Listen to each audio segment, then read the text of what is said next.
So what's up, bro?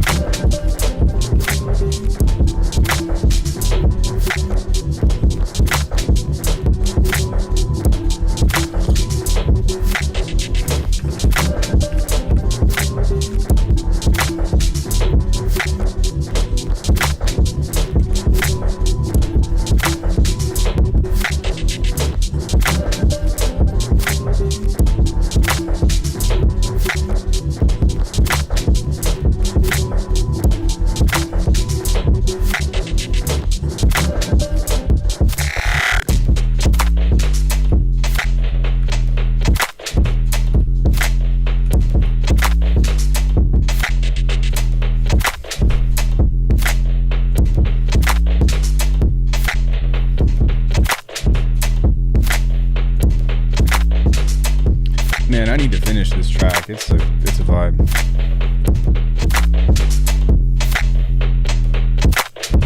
What's up, everybody? My name's Alckemy. Welcome to the channel. I've been going hard on music production, so we're gonna revisit some sound design, and maybe we'll end up making some beats later. Or I'll end up working on what we were just listening to. But yeah, so Polarity just came out with pretty much a response to a video that Virtual Riot recently posted on just making cool and interesting waveforms and whatnot. And I thought that it might be fun just to kind of do I guess a reaction to that. I saw a 4/4 beat with 126. What? Huh? What's up, Ryan? How are you? Almost all of my beats are in 85. But anyways, there's this video. I'll leave it here in the chat, and you guys can go watch it if you want to. This isn't super complicated to make, I don't think, but there's a couple of like steps in between that I need to, okay, that's an effects grid, that I'll need to kind of be mindful of, and then we can kind of be on our merry way in order to make some cool stuff. And then I want to kind of just look at the anatomy of how this is set up, and then I want to see different ways that I can break it, just because that's what we should be doing, right, is figuring out how to make cool things and then switch it up.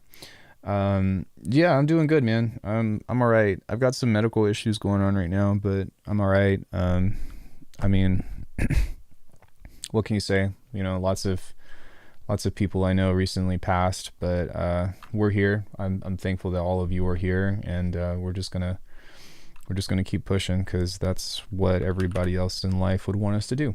So yeah, I'm okay. It's just a lot, you know. That's really all you can say is it's just a lot. Okay, so what we're gonna do now is we're gonna pull up this LFO, probably a classic LFO, I imagine, and then we're gonna set that to per voice. And then what I think we want to do on this is, did he pull up voice stacking? So I'm gonna have this pulled up over here on the side and kind of monitor this. Theater mode, please. Thank you. And kind of just skim through what he's doing. So he's got an EQ, and then he's got a classic LFO, and then that's weird because when he set this to per voice, oh, you know what it might be? It might be this. We might need to have a voice stack on here. So we might need to do, no? There we go. Okay. Now we're in business. So the next piece of this would be to, what is that?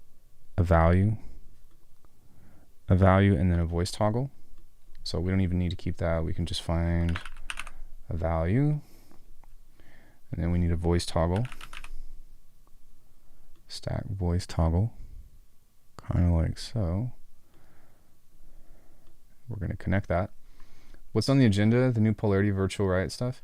Yeah, I just want to build this real quick and just set this to, and just kind of like recreate it, and then I want to try to just mangle it and see what else I can make out of it to see if there's anything else interesting, as opposed to just trying to like do the thing, you know what I mean?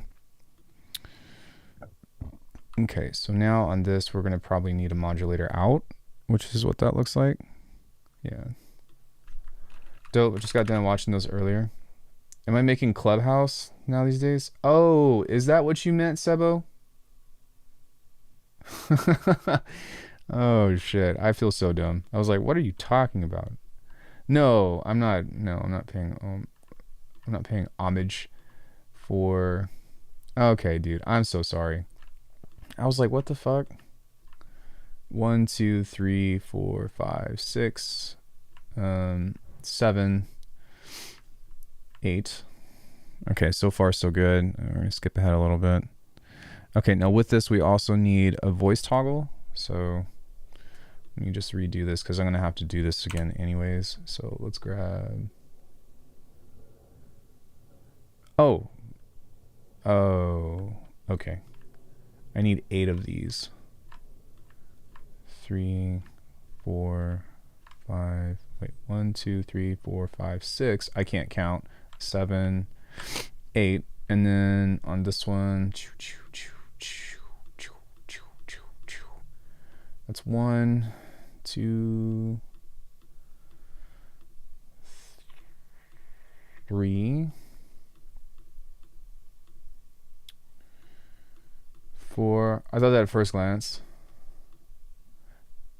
I don't know. I mean, to be fair though, like some people thought that I made this title called Sprained Ankle Type Beats, and somebody thought that that was a person. So, you know, I really can't control how people interpret my titles to some extent. I don't do it on purpose, but that is kind of funny. Okay, so now we've got 1 on each of those. What's next? Okay, so now we pull up the EQ, and we're gonna set this to 2, 3, 4, 5, 6, 7, 8. So this was actually one of the coolest things, 1, 2, 3, that I forget all the time, is that you can actually just type in a value or like type in a note. So let's go D sharp 0. And then let's go D sharp, G sharp 1.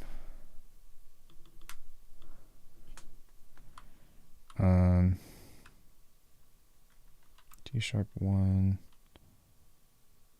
No, let's go A sharp 1. A sharp 1. Pretty much just fifths. D sharp 2. A sharp 3. D sharp 4. A sharp 4. D sharp 5. Come on. And then A sharp 6. So now we've got these kind of matched in a way that this is a little bit different. Making EDM big room remixes for Rihanna. I mean, I'm not opposed to it if it, you know, if the challenge is worth it. Okay, so oh fuck, I got an ad.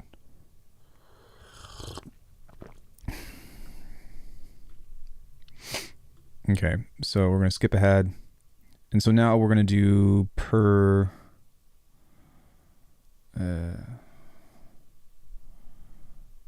We're gonna do a per voice on this, so we'll do stack spread.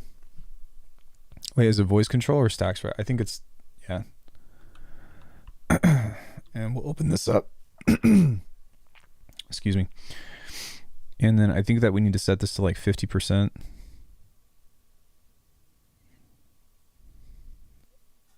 Oh, the phase by like 50%. So at least that's what I think that we're doing.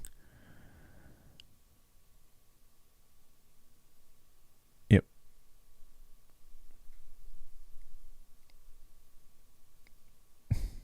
Okay.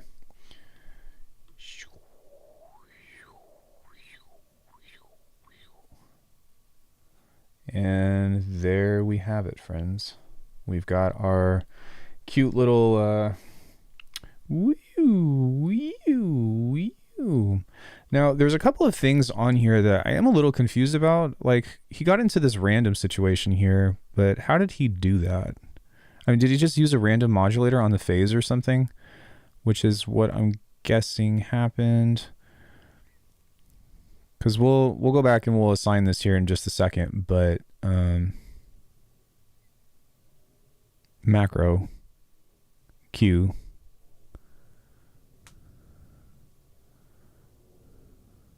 So he's changing the gain on this and then adjusting the Q with the macro. Okay, I understand. And then what'd you do, champ? Okay, let's just one step at a time. So we'll go macro. Yo, okay, what's up? All right, what we need to do on this is start to assign this to here. So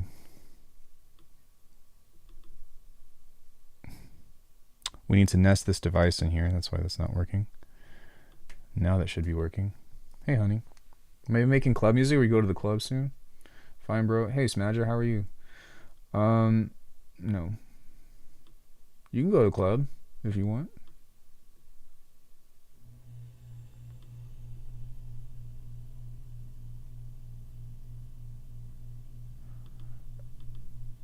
Okay.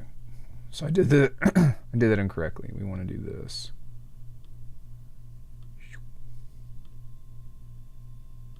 Three.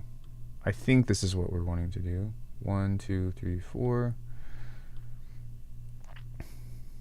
Just watched that vid, thought I'd enjoy it. 1, 2, 3, 4, 5. Well, I kind of just want to get it set up so that way 6, 7. Did I do this correctly? 8.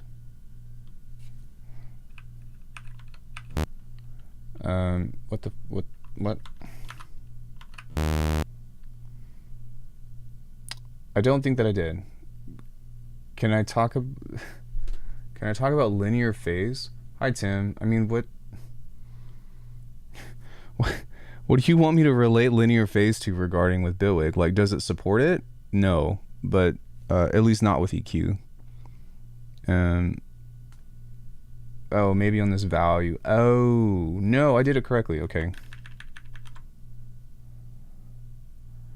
At least I thought I did. I think that I need to apply these, or I think I missed a step in applying this. Okay, I did fuck up somewhere. So let me go back.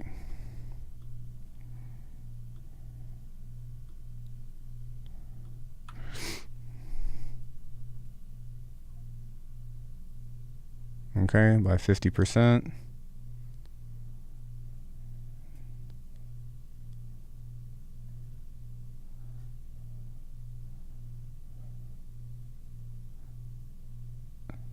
Okay.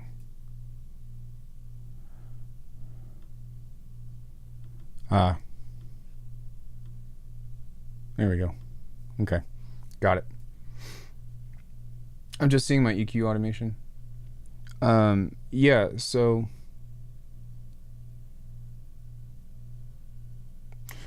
did I do this right?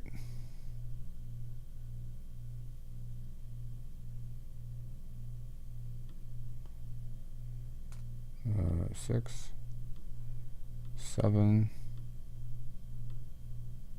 8. Yeah, so what's it called? This does not support linear phase, but I don't know. To be honest, I usually don't really watch, or I usually don't really use linear phase on this.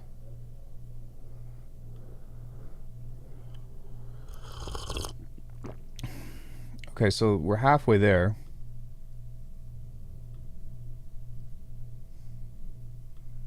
But what happened here? Because this isn't going below 0. So maybe we need to set this all the way up to 100%? No. Whoa. Living on your mother. Maybe -1. Nope. So 0 to 1. But why aren't we getting... Why isn't this going the opposite way? What got set up here? Per voice.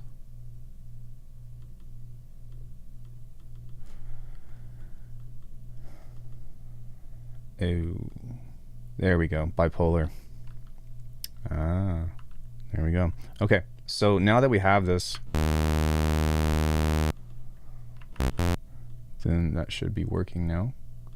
So we can set up polymer on here.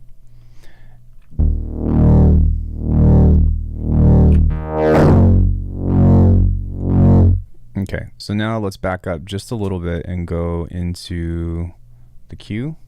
So we'll label this as Q. Yeah, this is surprisingly very easy to set up.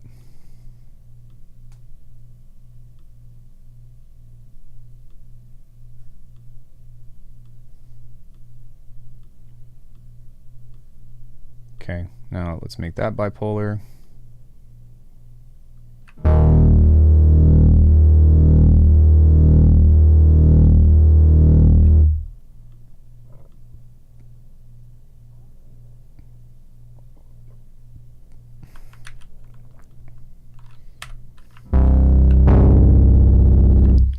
And then for some reason, I really want this to go as high as possible. Now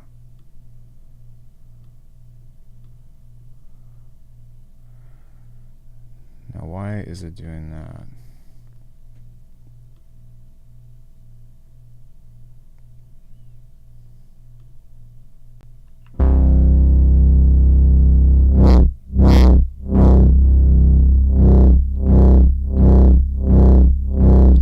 So this is cool, but as you can see, it's not hitting the maximum peak or going as high as I want it to.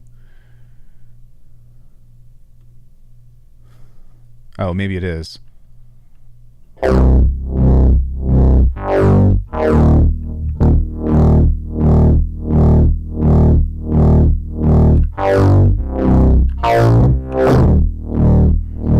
Okay, so now I want to figure out how to get into that randomization that's on here, because that's where it can get kind of fun. Oh, it looks like he's doing some other stuff on here.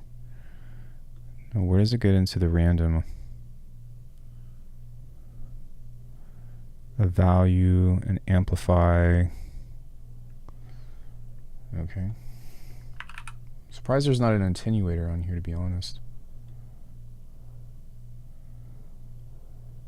Yeah.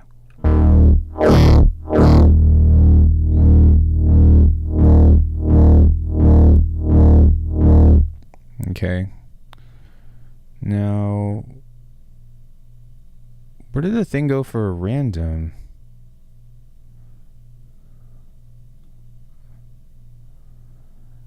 I mean, I suppose at this point it's already pretty much done, and I can just set this to start doing whatever I wanted to. But let me see here. It looks like he's creating a crossfade behind this. I guess we can just pull this up. So he's got two now that can have different values and start doing different stuff. But, oh, it looks like his is doing that as well, so it's not really all that big.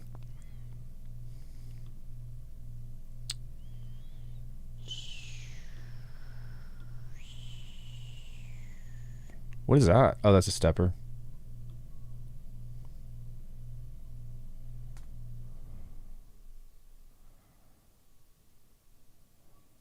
Oh, interesting. What is this? What did he just type in? That's still a stepper. But he set it to per voice.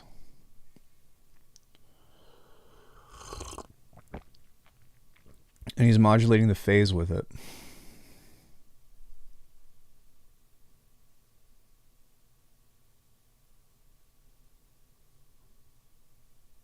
Interesting.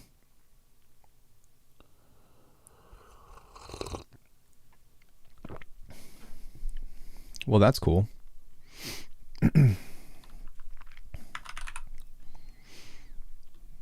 So if we go step, hold, set this to per voice, which would be on here, I believe. See what? Then we can set this to the phase here. Maybe phase modulate to 100%. What about 50?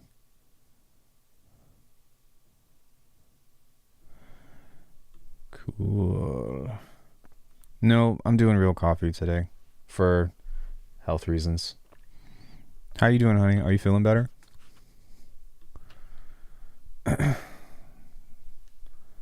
It's interesting. Yeah, I think it's interesting. 100%. Okay, now what did he map this to, though?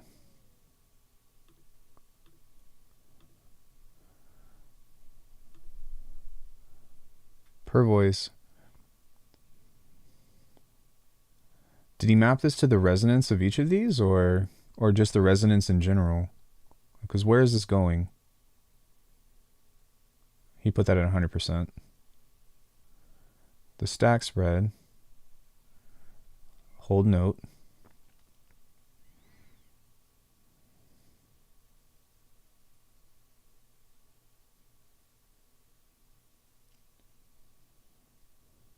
You just put it on the value?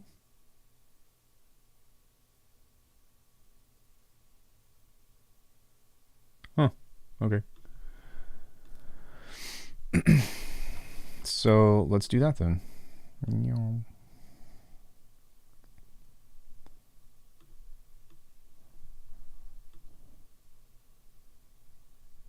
Actually. Oh no. Oh no.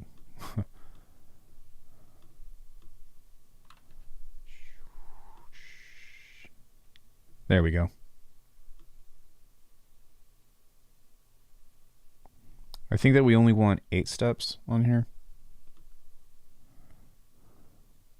Maybe not. Why are the why are some of these white and some of these aren't? Oh, because there's only what's it called? There's only 8 voices on here.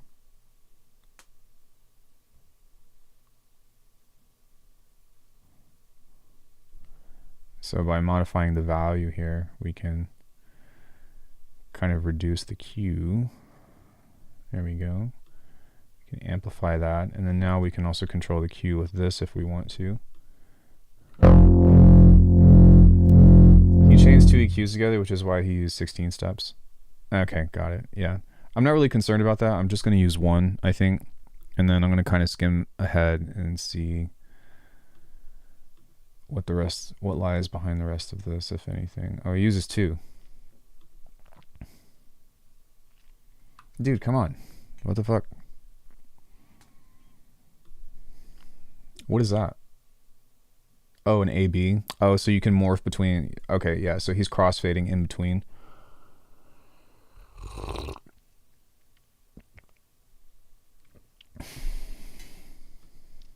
So basically he created a mix out of this that you can crossfade in between different chords.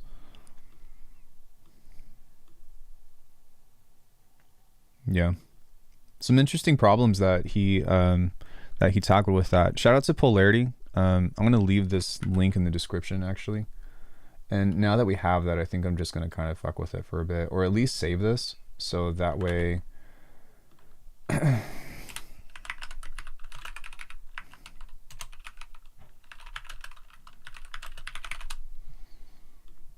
because now what we can get into is slightly less, but we can start to understand this concept, which is this modulation routing here. And we can do things outside of an EQ that could be fun. For example, like we could do this, we could apply this to a resonator bank, which only has 6 things, but we could apply this to specific settings on different things. I was more so interested about the modulation setup than anything else. But now that we have this, we can call this Save this preset to library. We're going to call this a polar riot. Now, I wanted to like actually give my take on this because the thing about like doing stuff with crazy, weird, and wonky EQs like this is the exact same. How do I say it? What the fuck? Is the exact same sentiment that I had regarding like the Morph EQ critique, right? Because Morph EQ on paper is really cool because you can. Oh shit. Hold on one second.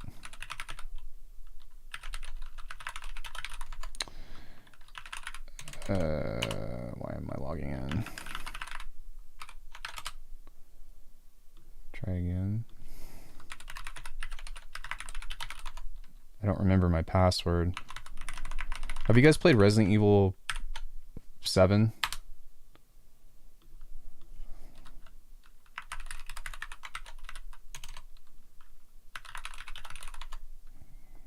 Fucking passwords, alright? I'm okay, head's still hurting? Oh shit, I'm sorry, honey. Do you want anything when you get home?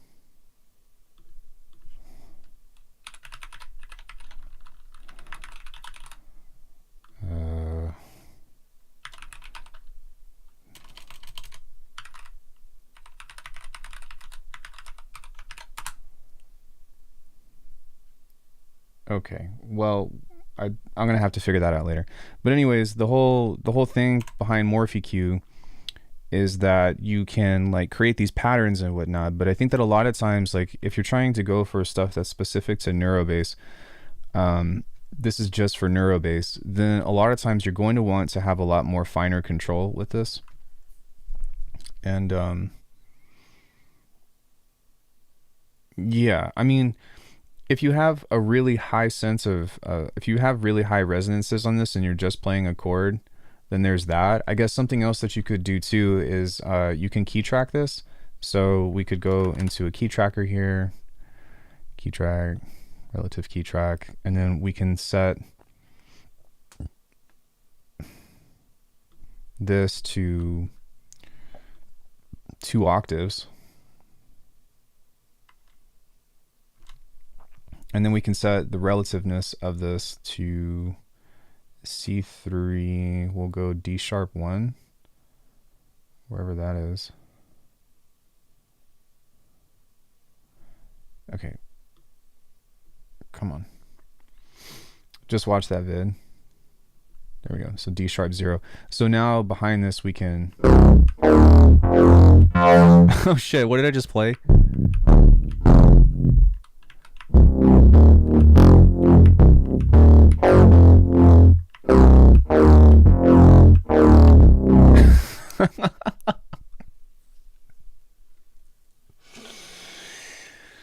Oh shit, that just happened. Holy fuck.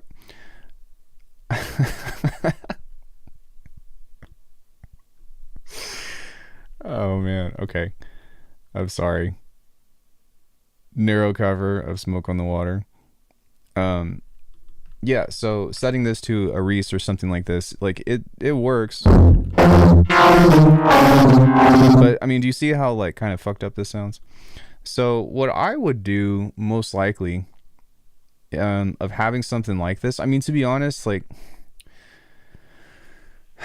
all right, how do I talk about this?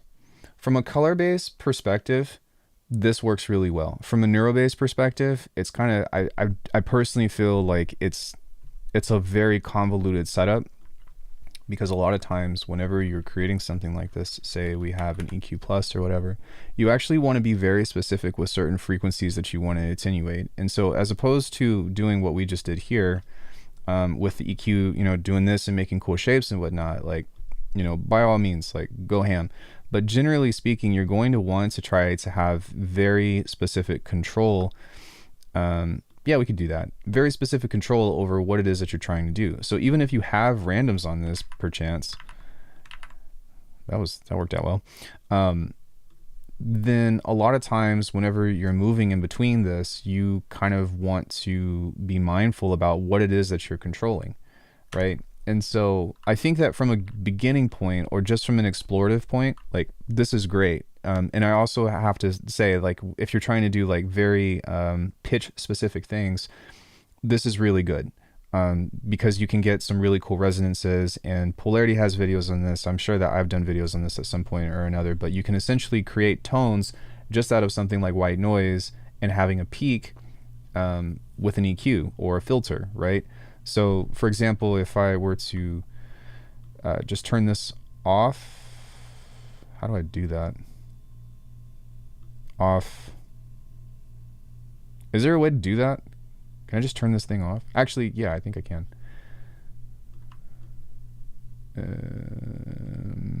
No, I can't. Okay, so we'll just go convert to polygrid. And now I'll turn it off. Okay. And then we'll turn the noise on.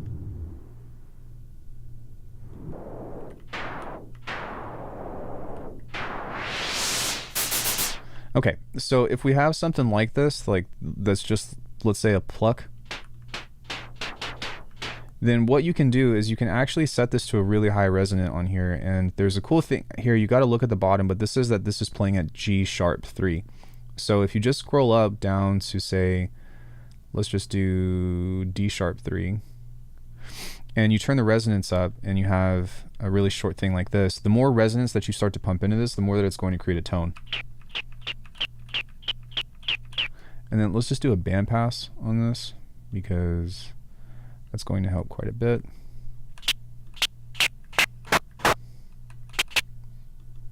And then turn the key tracking off.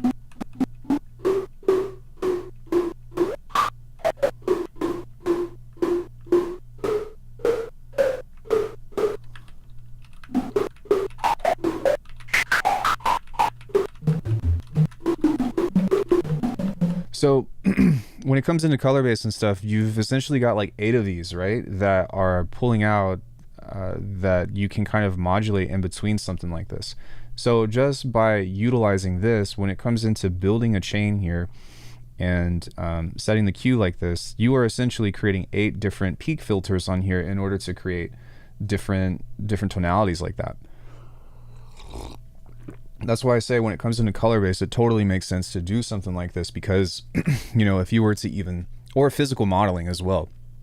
Actually, yeah. So from a physical modeling standpoint, that would work really well too. But I guess for me, like, I always usually try to come at things from, you know, like a base standpoint, to which, let me say this. If you're trying to like create neurobase out of this, which somebody might be in the comments being like, why the fuck would you do that anyways? This is a Virtual Riot or whatever. Like, Virtual Riot knows how to create neurobase. But if you're just trying to use this technique just for neurobase, then I would say use this as a supplement, to where instead of, I'll explain in a second, instead of trying to make this your main source of filtering, use that instead as a supplement, as if it were a phaser or a flanger or a resonator. Because once you have that set up, and then you have something set up like this as a resonator, then when you get into actually doing filtering like this, let me convert this into a polymer here, then that's when you're going to use this as like a cherry on top in which to shape it. And like, you could play with the order or whatever, but looking at this and how this is moving and scrolling and whatnot, we're gonna make this a little bit faster. So just a tad more interesting here.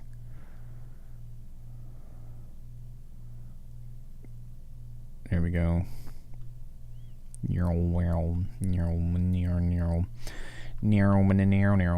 Let's go ahead and pull up something that I've made. Let's go. I know Lucid is cool, so we'll just do that. Actually, I'm just going to delete this. I'm going to delete this, and then we'll pull up Lucid, because this already has some bases on it, so I don't have to make another one. But yeah, so.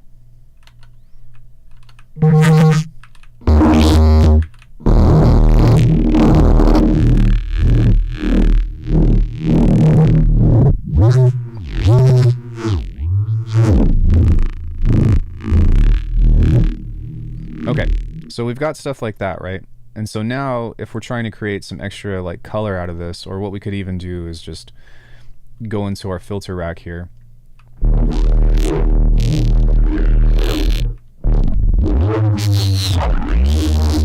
Let's It's a little quiet, so let's go ahead and throw a fuse compressor on here.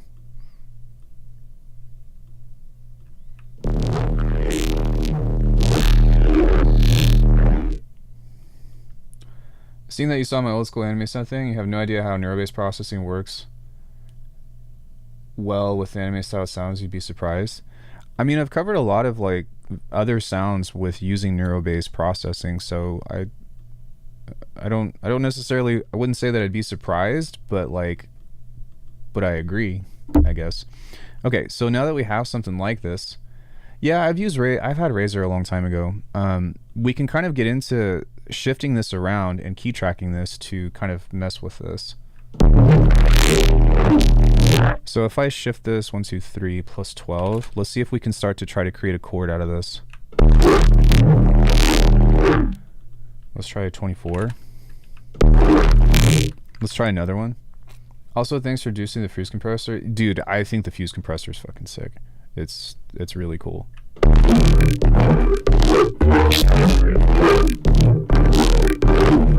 Okay, so now we're just starting to get like physical modeling things out of this, and so we can, yeah, it's in the Discord.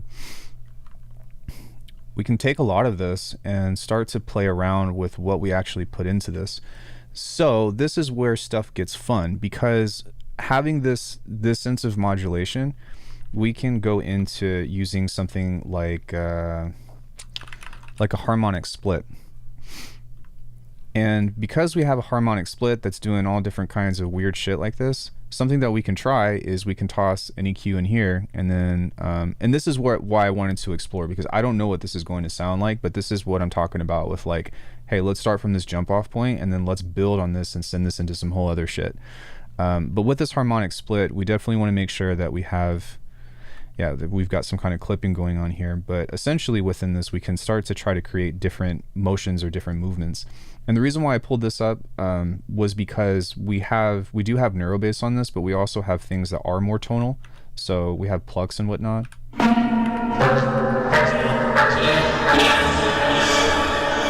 Now, I don't know how much of that was the harmonic split and how much of that was not, but okay.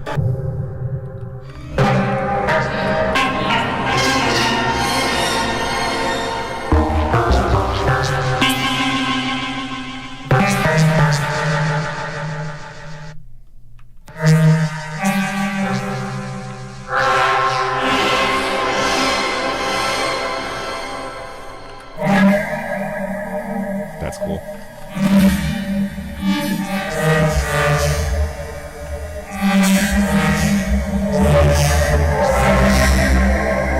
So now we can utilize this to get some crazy shit. We can also adjust the harmonics on this just to see if we can get anything different.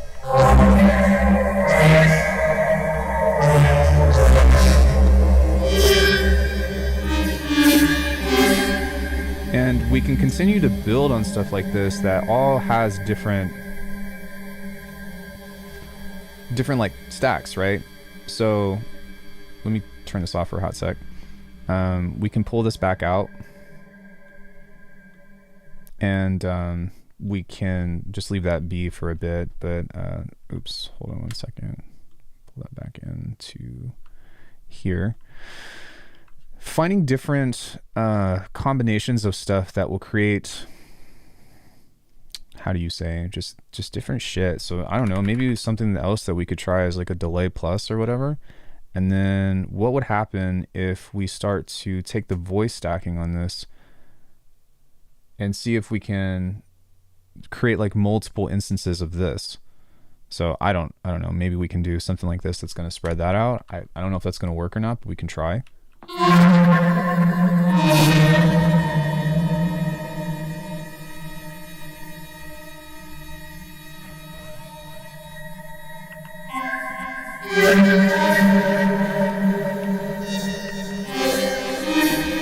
No, it doesn't support Reaper scripts. What about spectral processing, dude? Do you ever use that kind of stuff? Frequency gates, bin scrambles, and other stuff? So the harmonic split is a spectral processing effect, and then in these different racks that I build here, they're kind of littered all the way throughout. So if you look at the effects that are kind of laced within these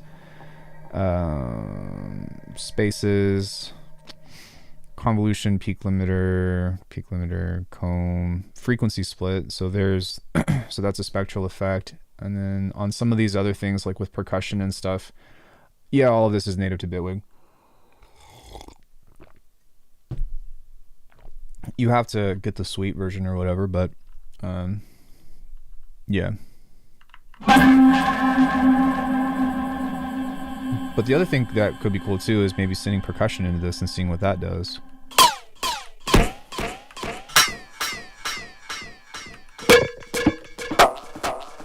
Now, I don't really think that this is doing a whole lot.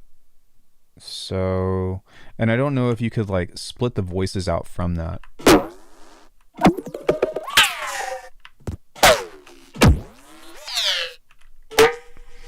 Let me clip this again. Just set that at 0 just in case. And then let me set this at like -2. So I'm not really trying to blow everyone's ears out.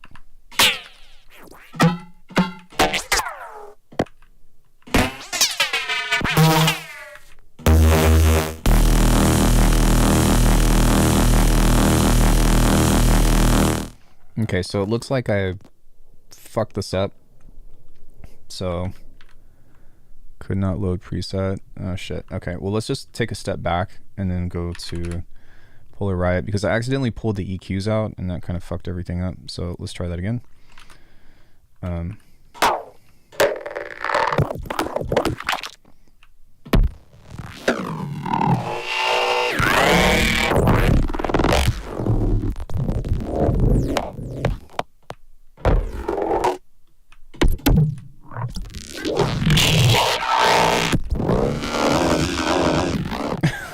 Holy shit.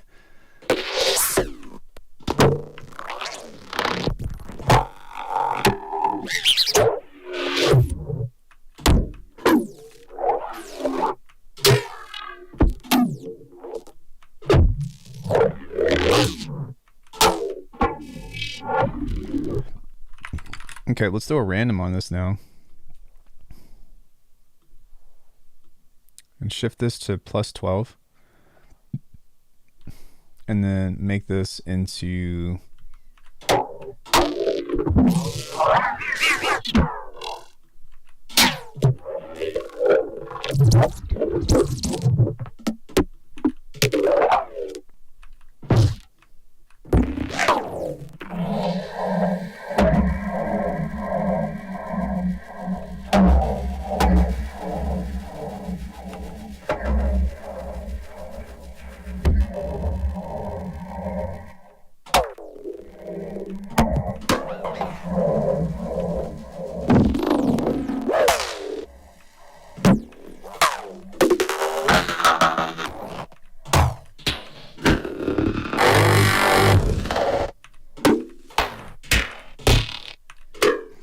no resonators. I usually don't use resonators whenever I make stuff, or whenever I make compression. But what I do a lot of times is, am I using resonators on this? So here's a loud split.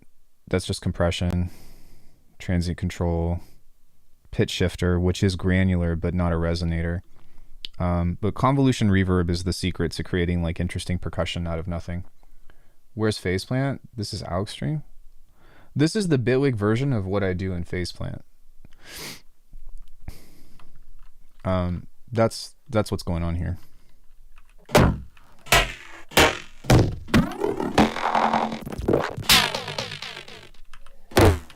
Yeah, it's basically native Requiem 2.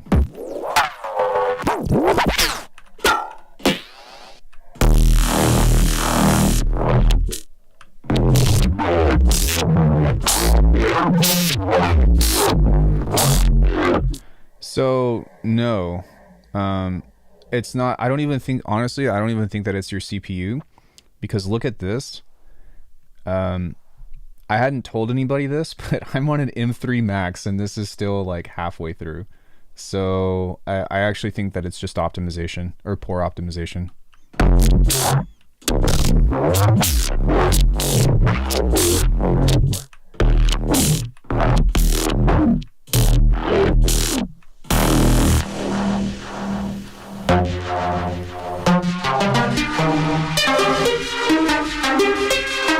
talking about specifically for Bitwig.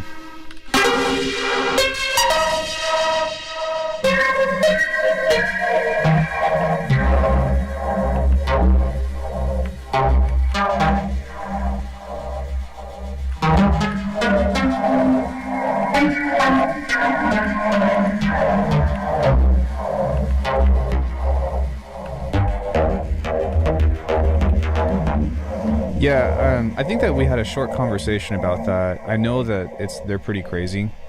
So what I would recommend is if for whatever reason, like I've actually done it on this one, which is really cool because you can like kind of save a little bit of CPU, but you see how these are turned off? It's only once I turn these on that these activate, which is kind of cool.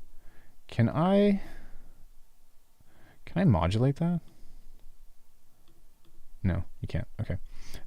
But if you have something like Faceplant where you are working with this, let's say you're building like Requiem to whatever bread cells, and for whatever reason this is like just killing everything. The thing is that the mix is on 0 on all of these, but the CPU is still running through. So if you're like, yo, I just want to use the percussive thing, then you can turn everything else off and then just use that as a rack. So, sorry, wrong one.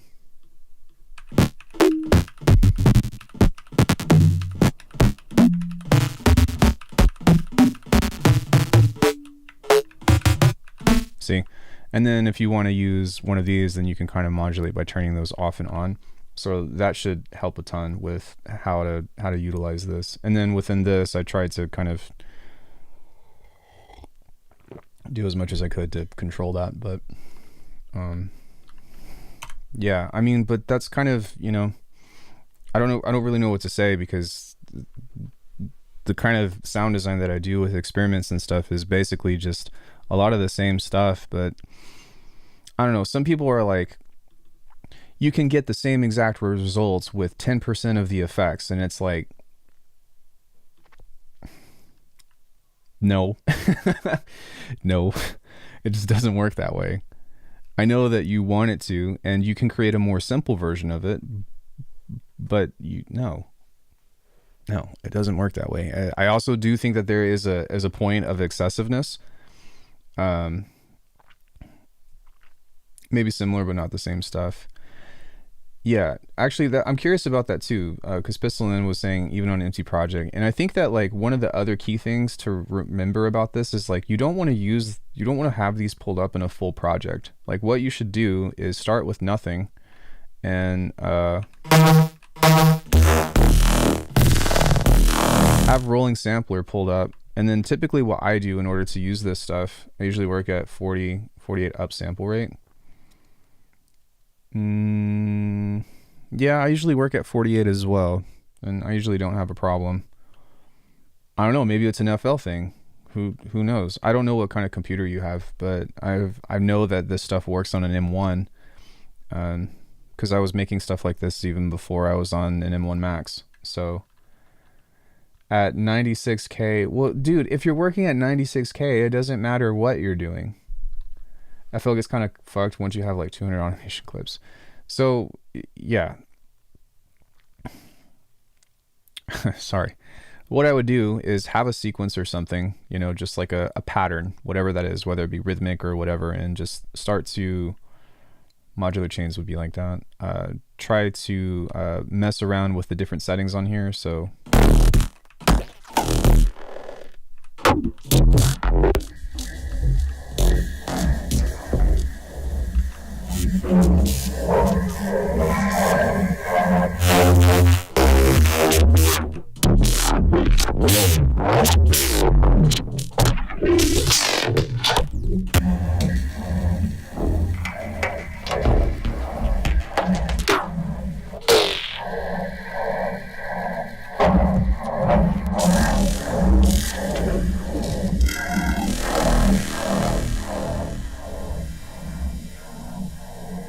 once you have that, then you just pull it out, and then you just start finding stuff to like start a project with, you know? So it could be a kick, it could be like something that's tonal, it could just be like a phrase.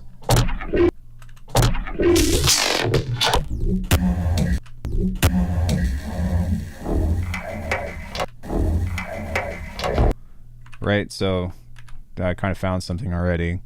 Anything that kind of is reminiscent of a loop at all whatsoever. I mean, there you go. Here's your beat.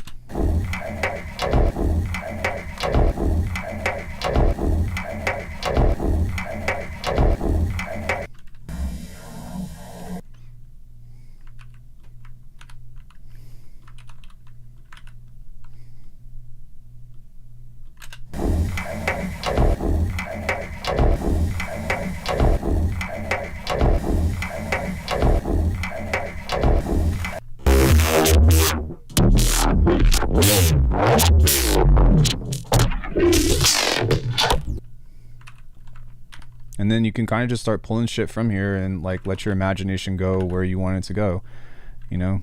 The other thing too is like the reason why this kind of sound design, in my opinion, is so advanced. I'm not calling myself an advanced sound designer. I'm just saying the reason why this is advanced is because if you have fundamentals, if you have a sense of fundamentals, then what happens is it helps you build a relationship with what these sounds are and what they could be. So, for example, let me listen to this again. Okay, so if I wanted to, I could make a kick out of this. And actually I might, because it sounds really cool. So we'll pull that out. We'll pull this up.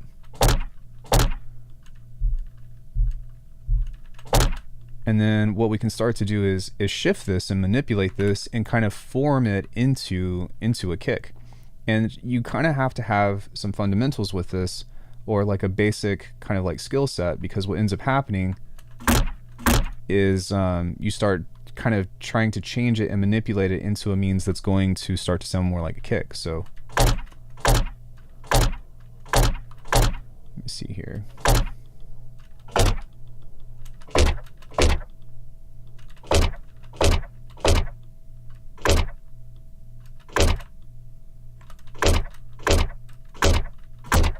There we go.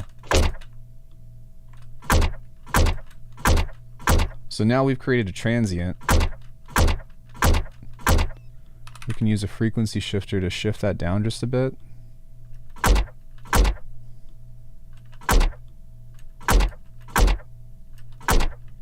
Too far.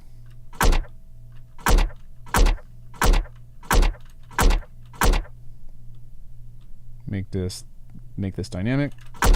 Yo, what's up, bro?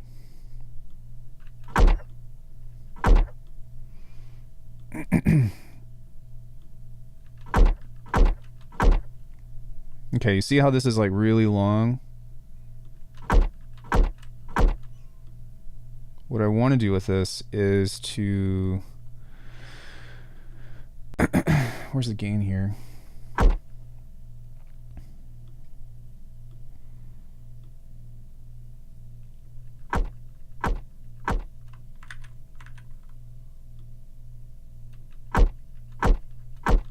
There we go. Now we use my old trusty... This is the best... This is the best fucking kick maker ever. I'm telling you. Check this out.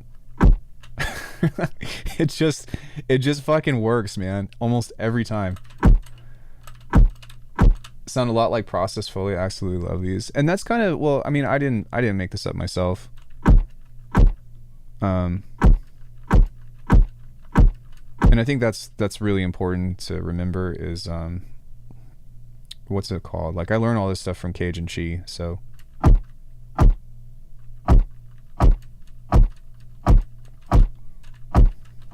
So now that we have a kick, we just need to make it bigger, so...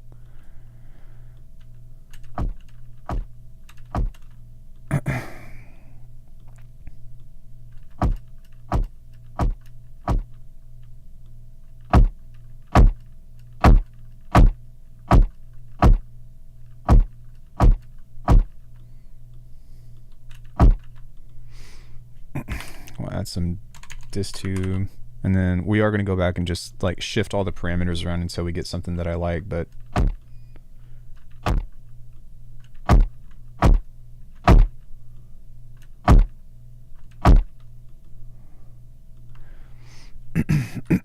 hold on one second.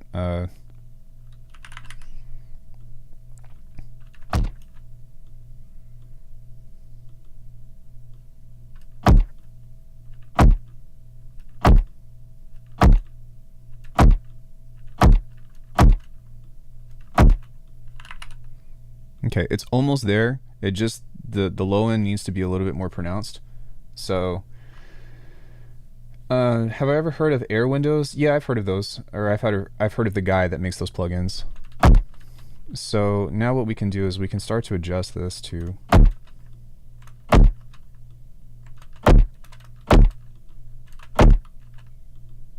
Yeah.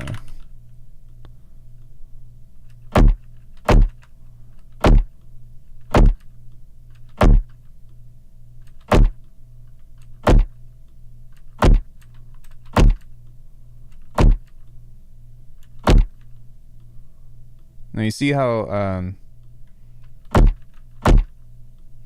hold on one second. See how that's just kind of a thumpies? We might want to back off of this just a bit.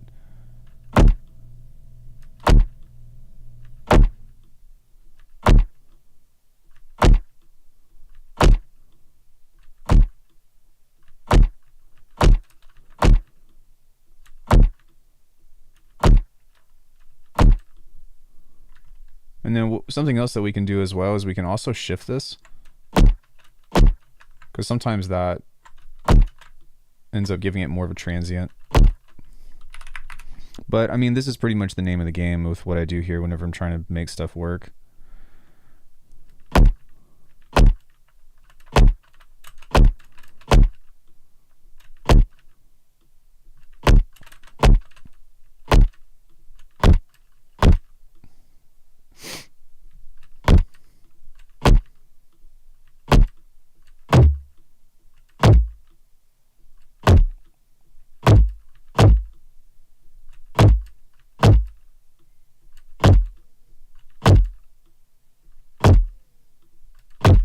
And then what we can do is just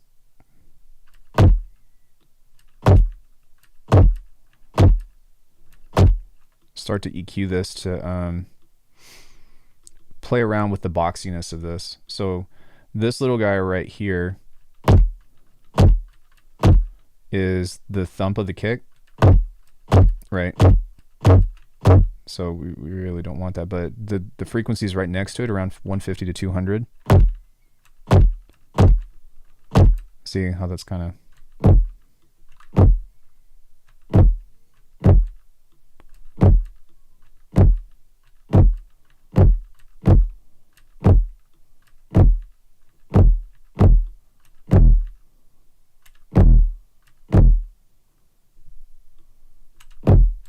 There we go. Look at that. We could do some boy, huh? So anyways, you know, creating a kick like that and then looking at it here, right? That's just obviously like super fat. I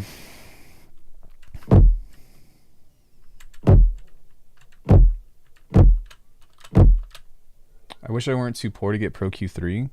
I mean, you could create a dynamic EQ with just Bitwig, or if you're in Ableton, with Ableton stock devices, and it works just as well, or with Slice EQ if you have that.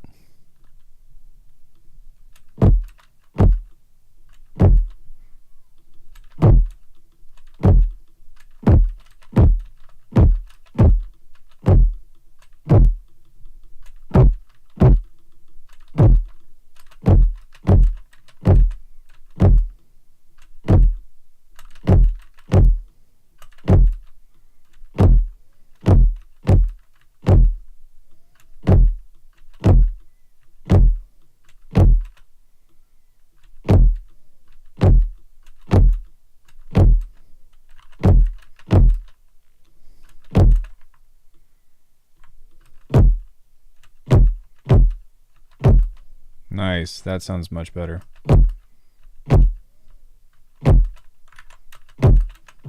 So once you have something like that, you know, then you've got your kick, and then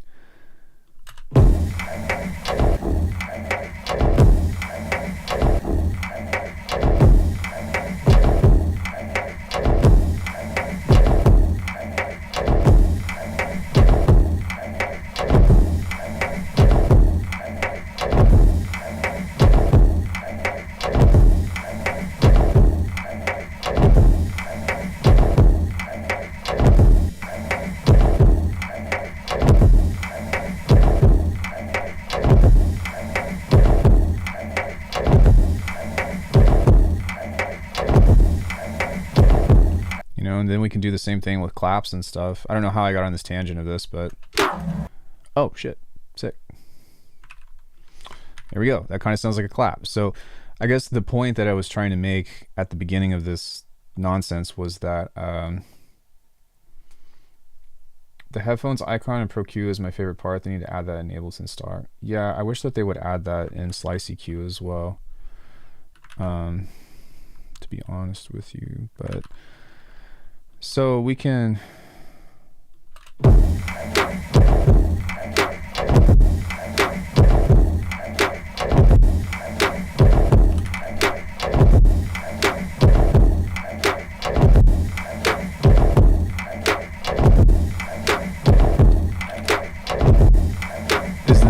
stand.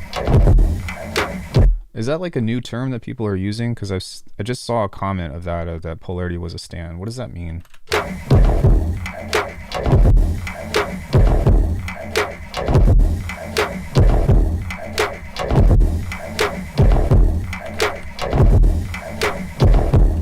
I think I wouldn't even say that like I represent it well. I want to say like it's useful.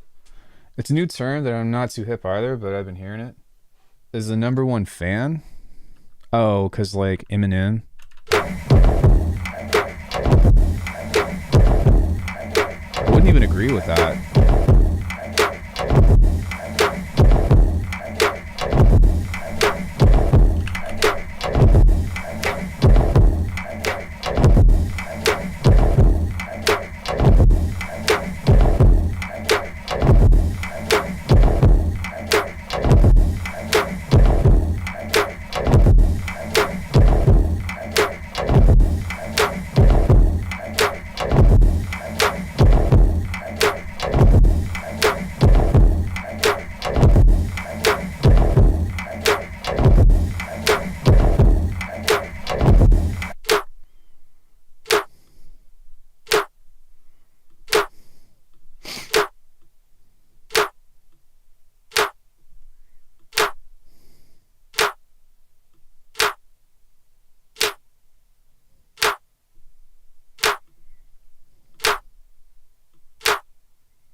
We could do something like this to add a little bit of white noise to it.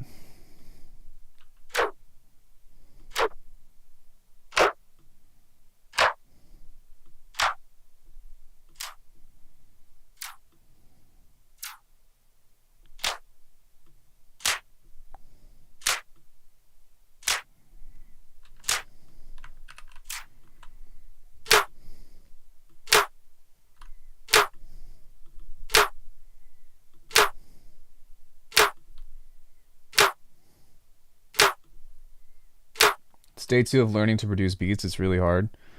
What are you struggling with, and what are your expectations? Yeah, it does get a lot easier. I promise. It really does.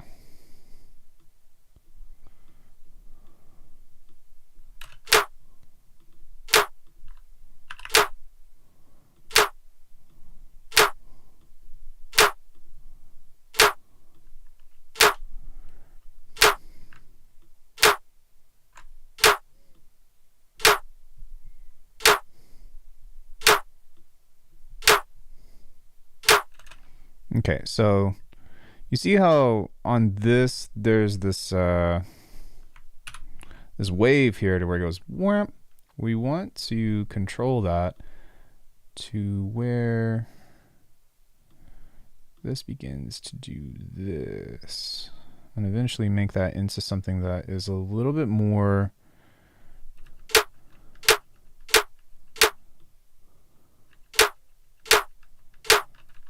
There we go. Anyone looking for an alternative ProQ3? There's also, I was going to mention Nova as well. Nova.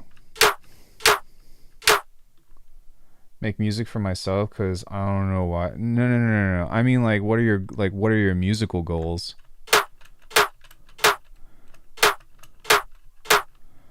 Okay, so what I'm gonna do here is, you see how with what I just took, we're actually gonna break this up and create a pseudo clap out of this. Oops. So there's gonna be a touch of space. There we go.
Yeah, so I mean, within this, we can kind of play around with different stuff, but then we can add some physicality to it. So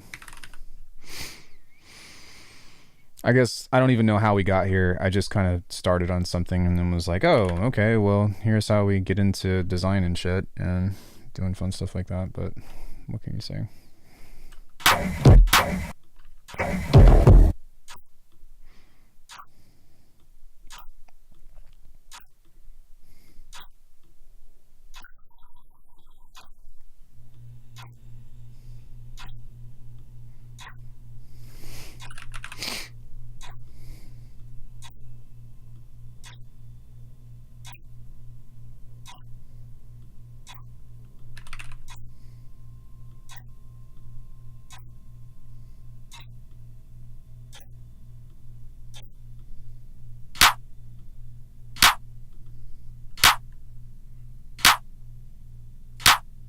How do I make intro melodies?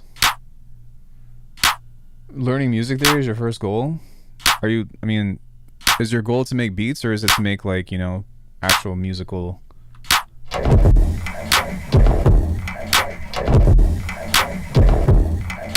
Yeah, so, I mean,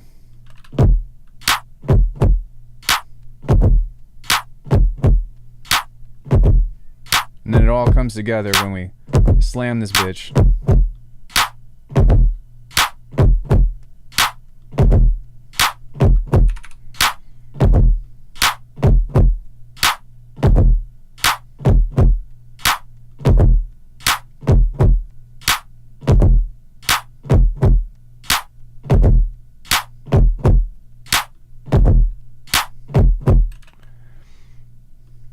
And then we can use like a time shift on this to make it a little bit sooner. I'll show you how to make melodies here in a second.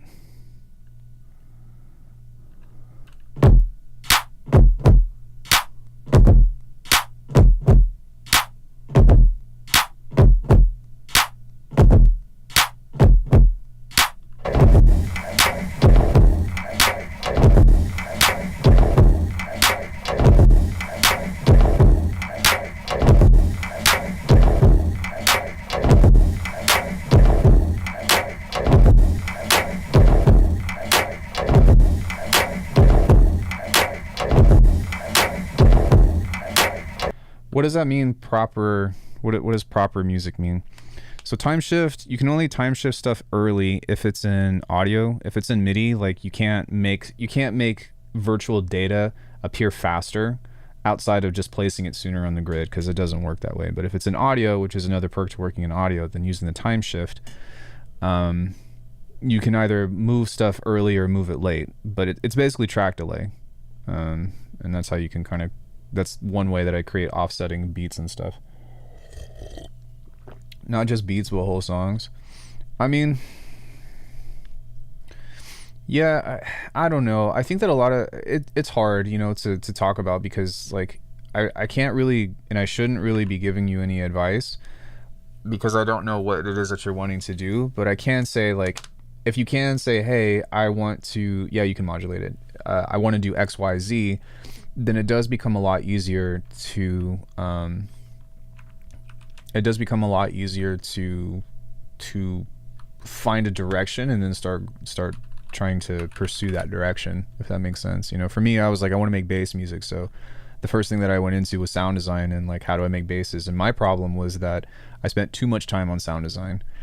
So whenever you're doing this, one of the best things that I could advise for you when it comes into making intro melodies, and it depends on what kind of music you're making, but I write in sine waves primarily, because writing in sine waves is equivalent to me to piano, because piano and sine waves are super modulatable. But really what I would do is turn on the metronome and start thinking in rhythm, because rhythm is king. What kind of music would you like to do? Any genres? Yeah, I mean, for trap, like, honestly, for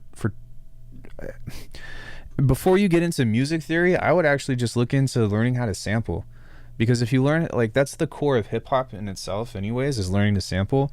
And that, like, think about it, if you have all the loops that you already want, then all you have to do is stack them and put them together. Like, music production is actually, it's only as complicated as you make it. I make this example all the time, but check this out. Look, doesn't matter what genre, pretend like this is trap. Okay, I'm gonna pull up my buddy Zane Wolf. I love Zane, shout out to you, bro. Okay, look.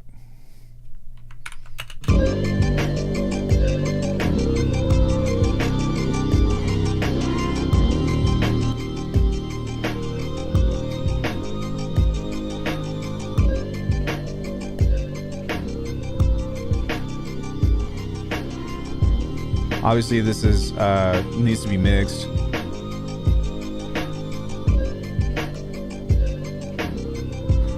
Let me just go for some saturation here.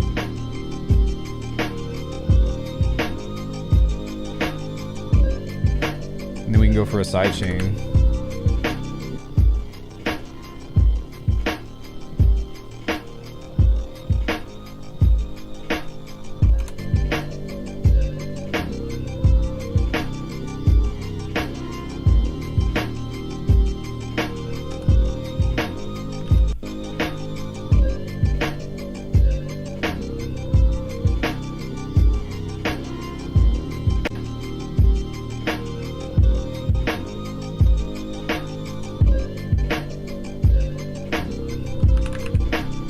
Right, but like, look, we've already made a beat.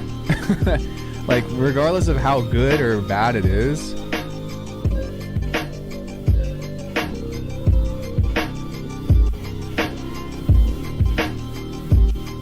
right? So here's the thing. Once you have this, this is why sampling and resampling is so important, because what we can do with this is something like this, to where we start stretching stuff out. So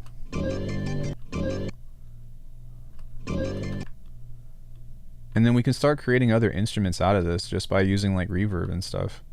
So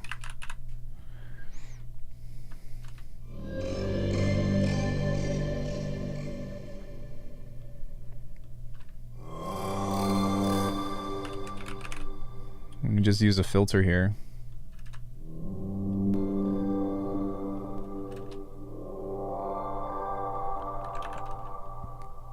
And then we could do something like this, to where we go 1, 2, 3, 4.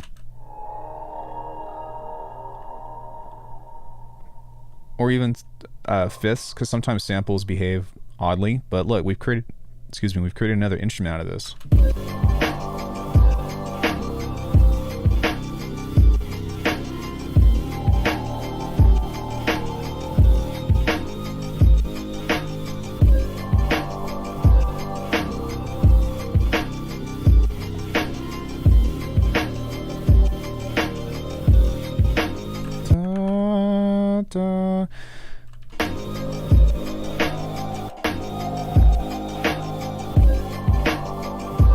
And now that you have that, we can, you know,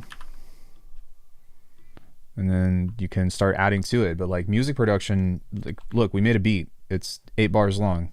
You do this 4 times, you know, start making changes to it. So let's say right here, we just want to do, you know, the old hip hop stop. And then maybe instead of like, you know, leaving the beat as is, we can kind of create our own version, like this, like, you know, and start changing up the drums. Or we can add another percussive loop out of this. So maybe, I don't know, a shuffle. But you see, like, this is why having access to samples and stuff can be super powerful. And as much as I hate to, like, you know, plug splice or anything, I would say, like, go find your favorite content creators and see if they have sample packs. Like, go support them. But yeah, you know what I mean? Like, it's I don't know, maybe we can set that to repitch, so that way it's like a little bit more.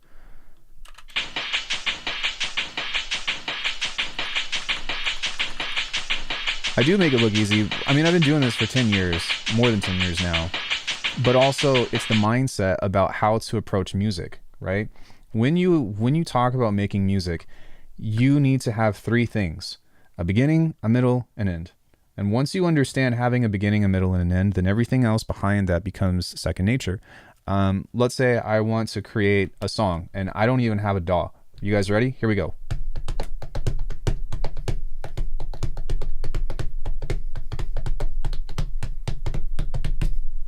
There we go. That was it. That was a jingle. There it is. That's a commercial right there. You get what I mean? You can hum something. You like, music is everywhere. It really is everywhere. And the more that you start to open your, the more receptive that you become to it, the more that you start to see like how apparent it is in like our lives, regardless of if you're consciously listening or not.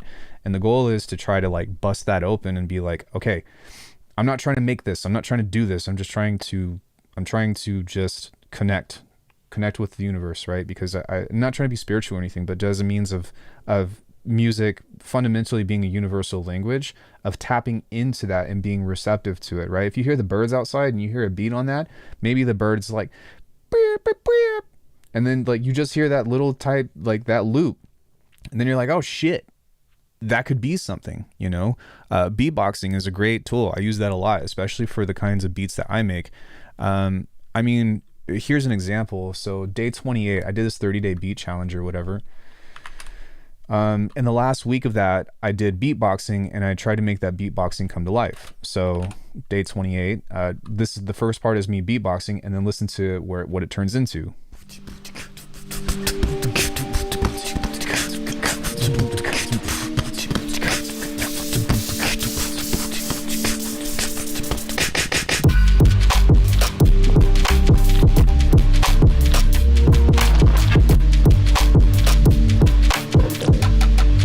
Right. And so once you have that, then what I did after that was I revisited that project, and then I took the beatboxing out and then I turned it into an entire tune. So you get what I mean? Like using things as inspiration and trying to practice imagining where things could go.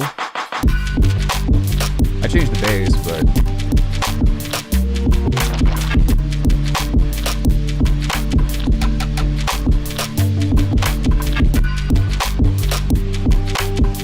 what ends up happening is with this cultivation, you are literally like, people don't understand that you have to practice imagining, because the more that you practice imagining, the more that you start hearing stuff in potential context, right? So, and that's exactly what I was talking about with like doing this resampling shit. This beat that I made 4 beats yesterday. I'll just kind of skim through those, and what it was just me being like, okay, well, this is where this is leading me. This is where this is leading me. So if you take a listen to this, this was the first beat that we made. And then I pulled out my guitar and I was like, oh, wouldn't it be kind of cool if I just started doing some weird sound design stuff? And even though the loop that we're going to hear in a second has nothing to do with this song, it just kind of came about, and it was a much cooler sound in my opinion. So hold on, it's coming up. And this beat is nothing special. Oh, but this one is.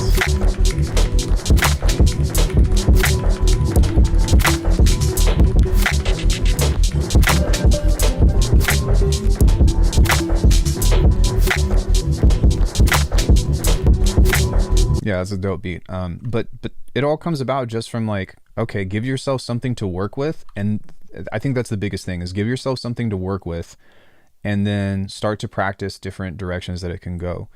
But remember, like if you're beat making, if you're making trap, hip hop, halftime, drum and bass, whatever, like you need to have a beginning, a middle, and an end. And a lot of times within this is just having a call and response and a hook, you know, just a call and response and a hook. So if I were to try to find a call through here,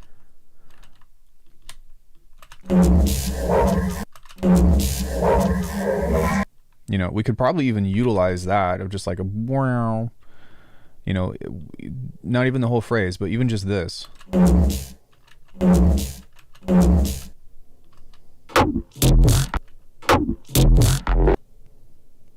Okay, actually this works even better. So like, look, here's a call and response right here.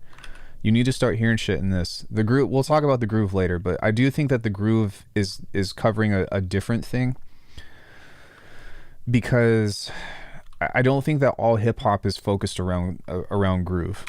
But I do think that for the kind of hip hop that I like to make, and a lot of people in here like to make, yes, absolutely. But I mean, if you listen to this,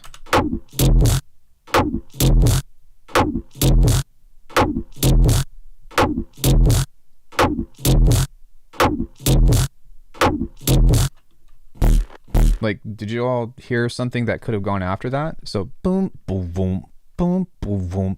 The context of the sound isn't even important. It's the call, right? Boom, boom, boom, boom, boom, boom, boom, boom, boom. And then maybe we can find another sound to kind of...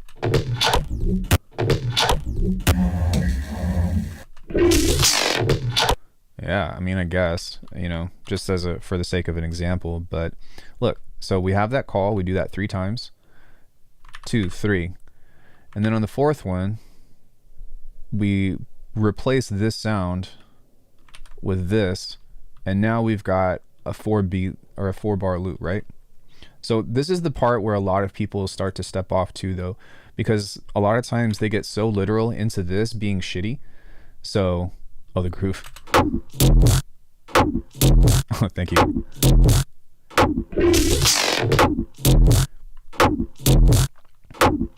They're like, this sucks. That's because this is all you see. That's it. But what happens when you start using this as a jump off point and you start doing different shit like this and you start creating more from it? You say, okay, I'm going to go beyond this. And this isn't me being a sound design expert. This is me saying that I have all these tools that can mangle and break sounds. The number one golden rule, I would say, is either clip or saturate the end of the signal, because you don't know what you're going to get yourself into. But, you know, if you have something like this and then you kind of allow yourself to go down this rabbit hole to where, yes, actually this is where Gloom does come into play, is we have this do. But now we can start to play with different rhythms just by abusing something like a delay, right? So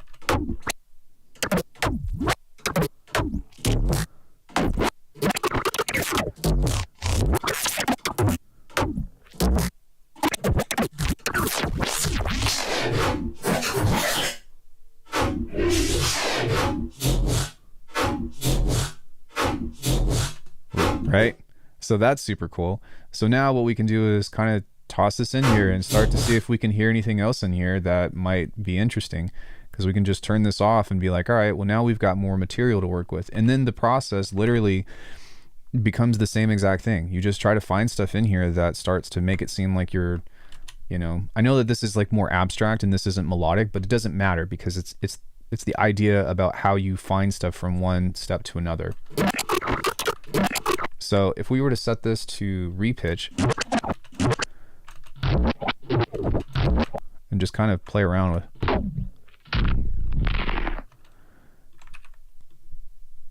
you know, we can try to even create like another call and response off of this by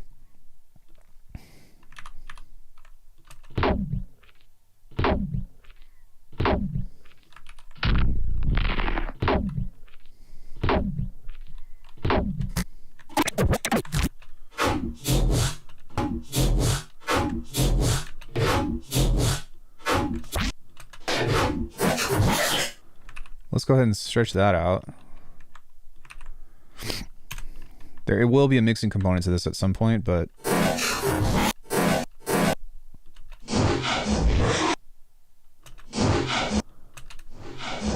you see what I'm doing is like now I'm just creating layers.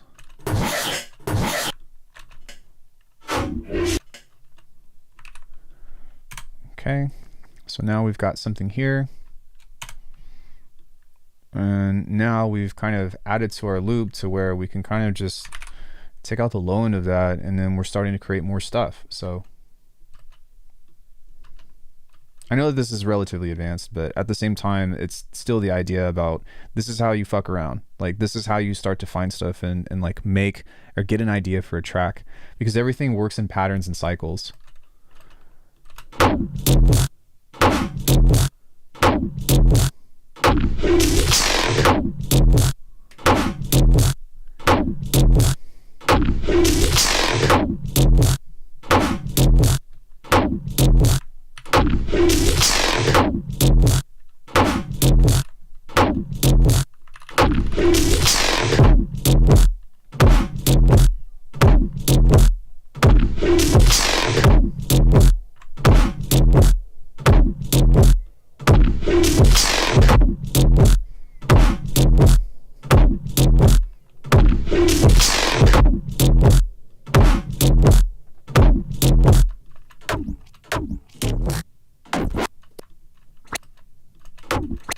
See what I'm saying though? So look, we just created another beat, and there you go.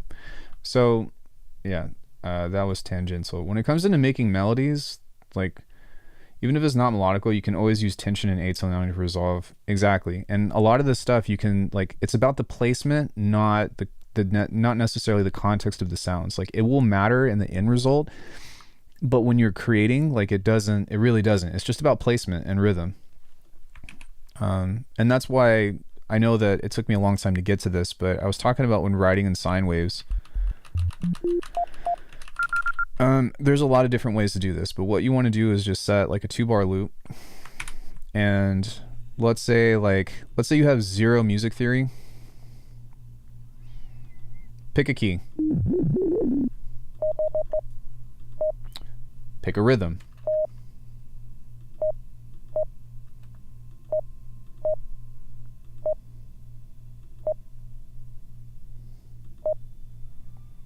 Pick a key, pick a rhythm. Now that you have this rhythm, this can variate, or it could repeat, and this is essentially a melody because it has rhythm.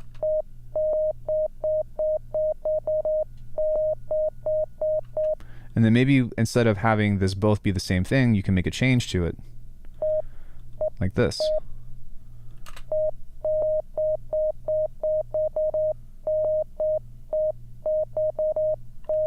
Okay, well, we know that there's this pattern here of 2 black keys, 3 black keys, 2 black keys, 3 black keys, right? So if you hold shift in a direction, up or down, then you pitch it to an octave to where it's the same pitch. So now we can do something like this.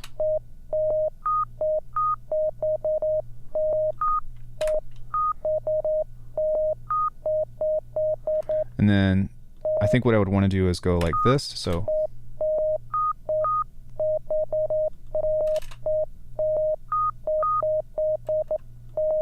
and then maybe modify that. So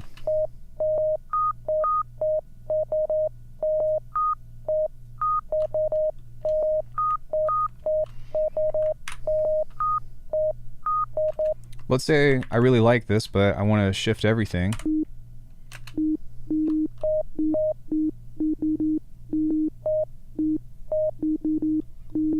So now that you have this, we've got one single note, and the rhythm is there though, right? So once you have the rhythm, then what you can do is look up a scale. So what did I plug in here? D sharp, of course I did.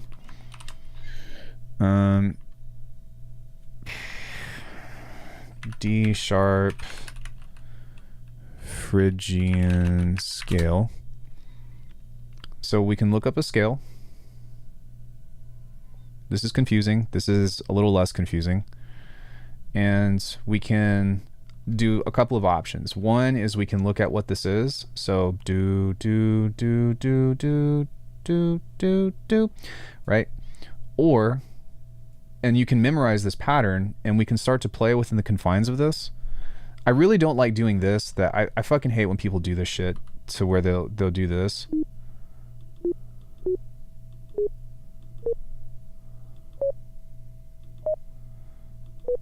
And then they'll be like, oh, you could just plug the notes in between this. Like, you can do that, but that's such a fucking crutch. Don't do that. Here's a better crutch. Go over here and type in key filter or scale, D sharp, Phrygian. And now you can have the freedom to explore with this whatever you want. So I gotta change the keys here.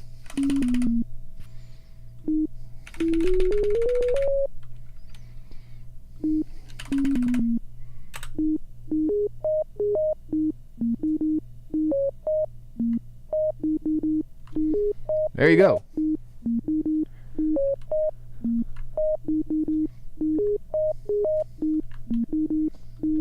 Now let's make it into like a bell or something.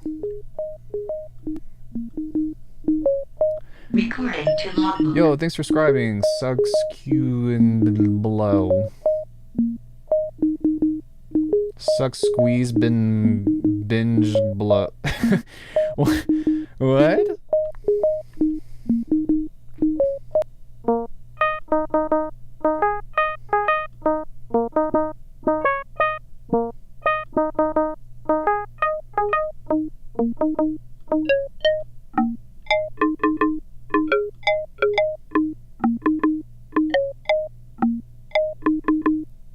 You get their name? I don't.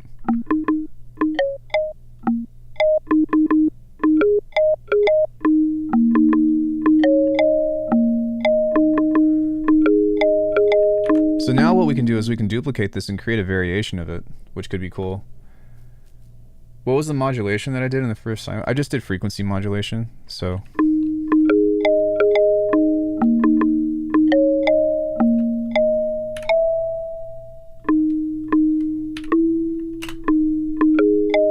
Suck, squeeze, bang. Oh, got it.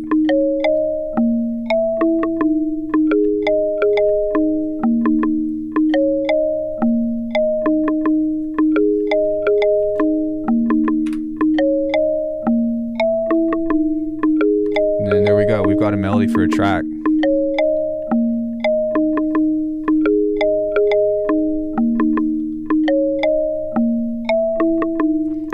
So since we have this, let's go ahead and make chords out of this now, because I'm sure that's what a lot of people get into. What we can do is we can just take these notes like this and move them over to the side, and we've got a triad here. PC porn name. See, we've got a change right here, so we can move this here. Make a chord like that, move this over. That will be a suspended chord, which could be cool. And then we can just have one note like this and have this come in here. And then let this pull up right here. So kind of like so. And then we can do the same thing. So now we've can create a variation. And that's why, like, if you have a chord progression or you have a melody, then they both complement each other really well, because what ends up happening is you kind of just build off of each other, kind of like so. And what's dope about this is that once we have this, we don't actually have to use this. We can just use it as a baseline. Sorry, we can use this as a foundation, because that can get confusing. For how to make stuff sound interesting. So we can do something kind of like this. But now look, let's go ahead and change this into also phase plant, and we'll just turn this into some kind of pad. So let's just go here, filter, do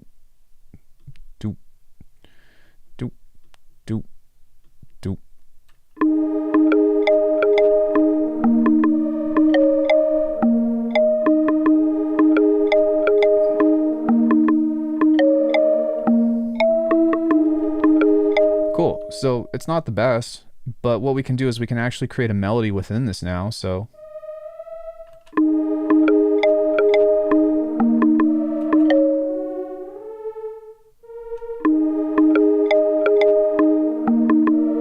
oh, you know what I forgot? We need to carry over this key filter here. So let's see what that sounds like now.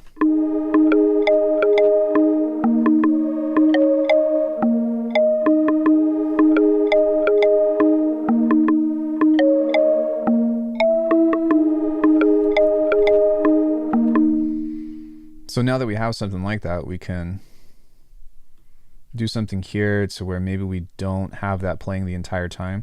But again, like this is just very basic stuff, but chorus, reverb.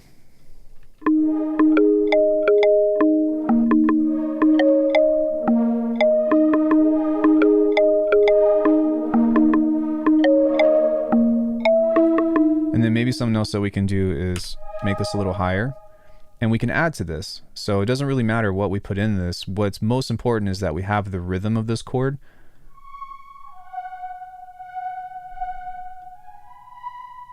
So we can start to make changes like this and just kind of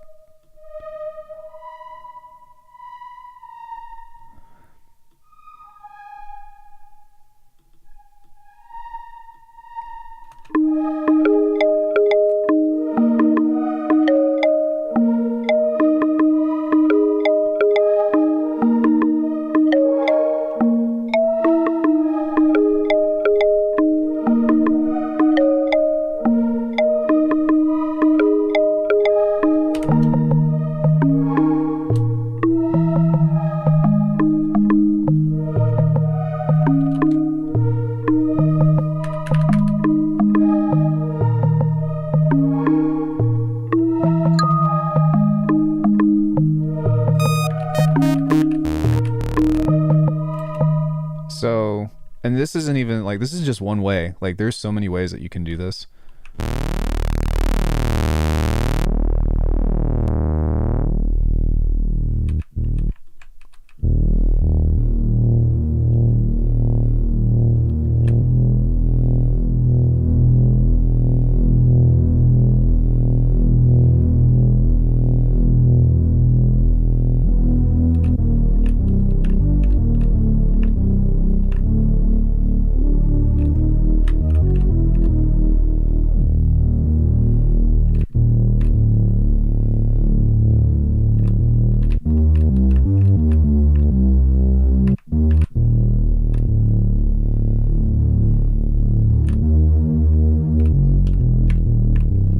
Okay, so now what we can do is, again, just copy that key filter and play along with.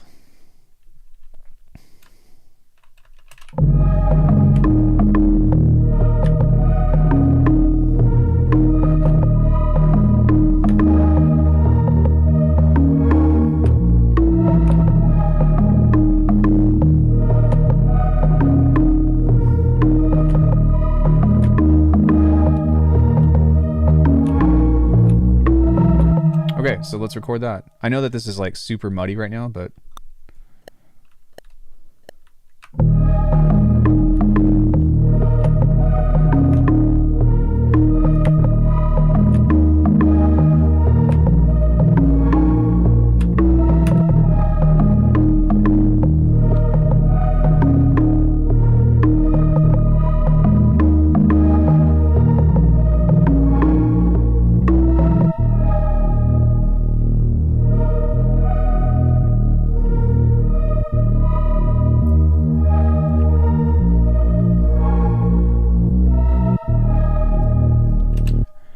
right.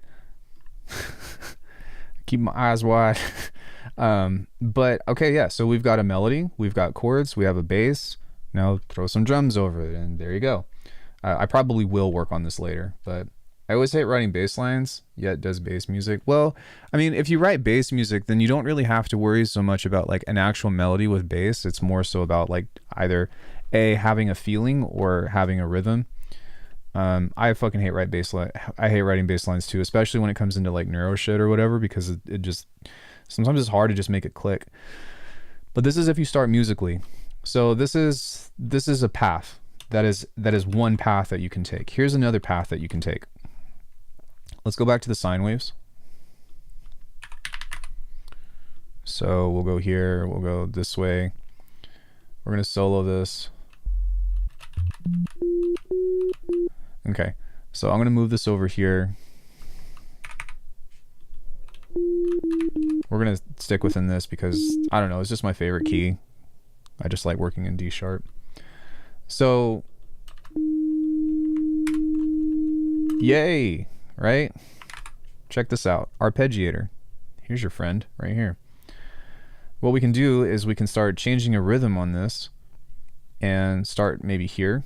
And now look, we've got a pattern.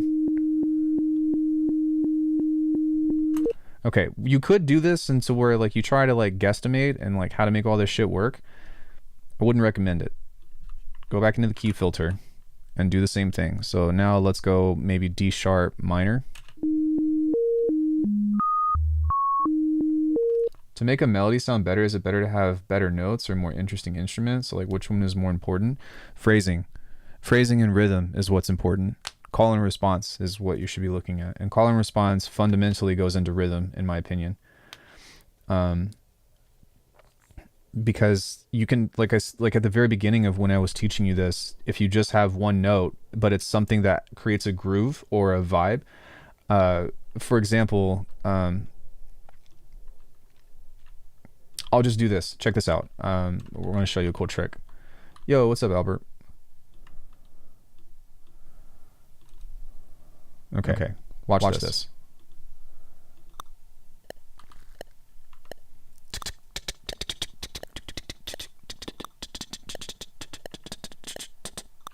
Okay. So I just created a rhythm, right?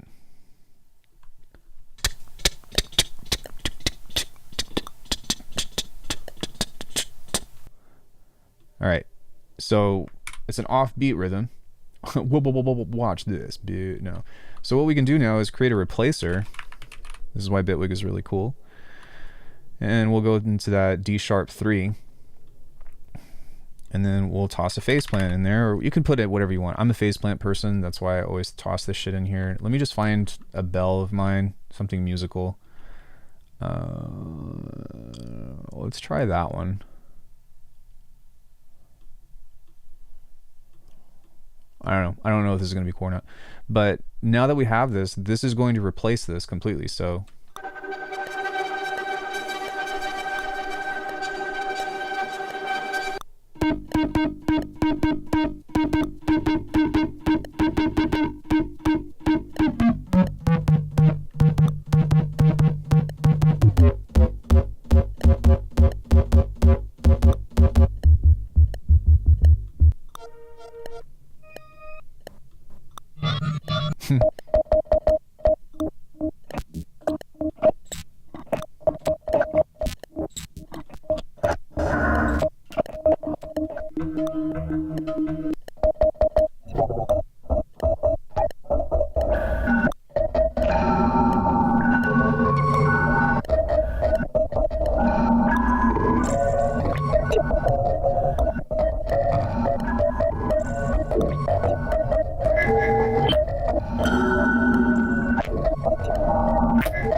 depending on what kind of music you're going for, right, there's an expectation with this.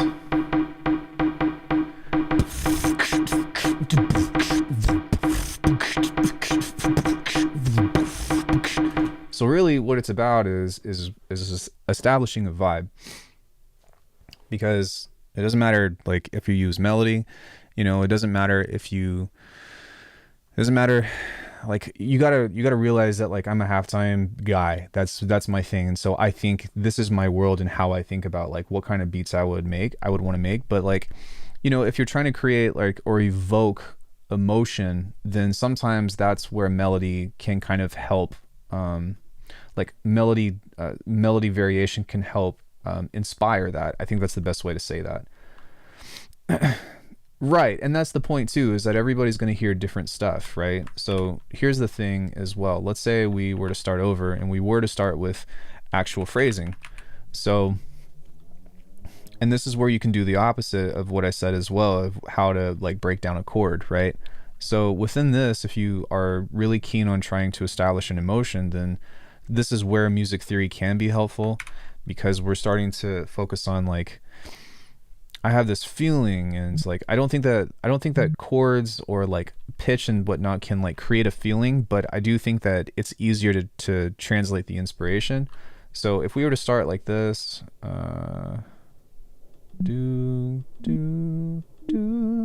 okay, singing stuff out, which is also called audiating, is extremely helpful, even if you can't sing. And even if you don't know music theory, because I don't, I would not. Corey is the expert on music theory, but I know that this is going to be a nice chord. So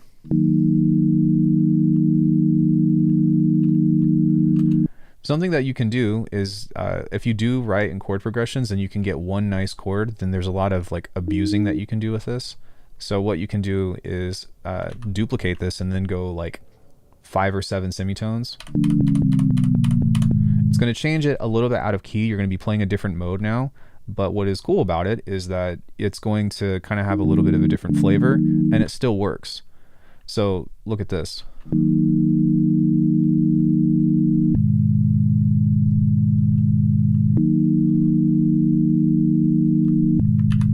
It works. And then maybe with this, we can change this a little bit, of making a variation of using these same notes that are in this chord but spread them out. So look, 1 2 3 4 5 6 7, we could be like, let's do this but move it down an octave, and then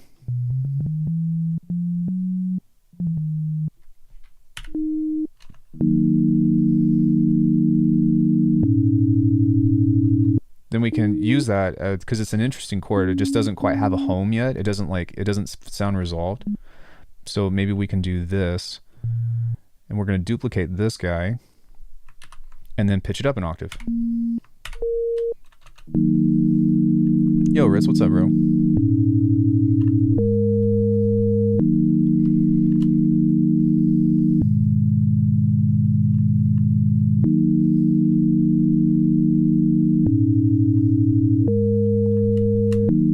And I created a lot of cool ideas. I need to save these.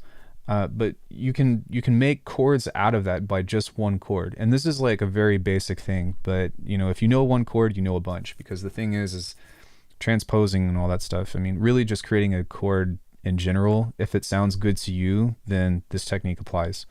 7 semitones or a fifth and octaves, which would be 12 notes, will help you create all different kinds of variation behind that. And so what you're wanting to do is, again, establish or translate a vibe. And I think a lot of times people get into like, oh, I have to like make this specific thing. It's like, as soon as the inspiration hits, whenever you are like, let's say you don't have a direction, as soon as the inspiration hits, jump on it. That is like the best advice I can give to you. Like, don't be like, oh, that could be cool, and then like toss it all away, because what ends up happening is like trying to, it's like a dog trying to chase 2 rabbits at the same time. You can't, right? Don't wait until the perfect, or until it's like super correct, especially at the beginning stages. Just as soon as you feel like, oh, this could be something cool, then go with it and find something through that. So what's cool now though, is that if we do have this, we can actually use this button right here, and this will tell us all of the notes that is being played within this, which is all still within the same key, ironically. So D sharp, A sharp, F sharp, D sharp, G sharp, B, G1. This is basically D sharp, but we can play with a scale within that and harmonize within this in order to start to find other melodies, or in order to just use this to jam, because I think that it's really important to give yourself permission to do that too. So let me see if I can find something that's kind of like a bell. Rubber 808. Sorry, give me a sec. I don't know much about theory either. The vibe is easier to follow. Yeah, no, theory can be super helpful. Don't get me wrong. But, what's it called? But it doesn't, it's not required. And there's so many ways to help you out with this before you even get into this kind of stuff. We're going to use Moldy Pumpkin. I don't know, guys. It is what it is. But let's set this and...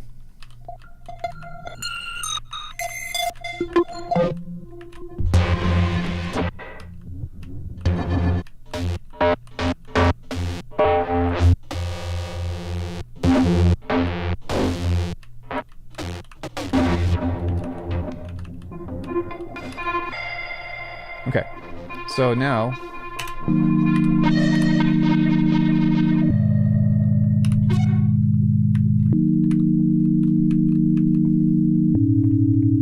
okay, that didn't work.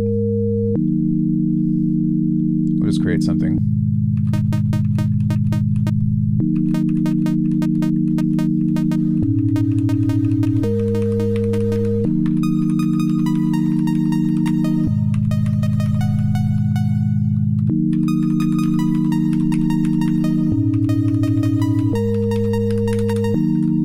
Okay, you know, we can use something like that. Ready?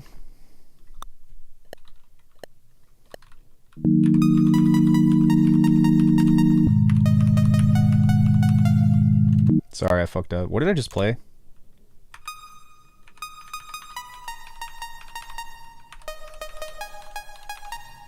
That'll work.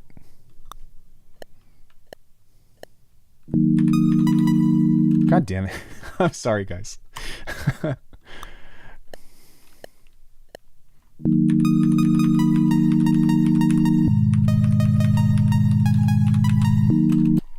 It's fine.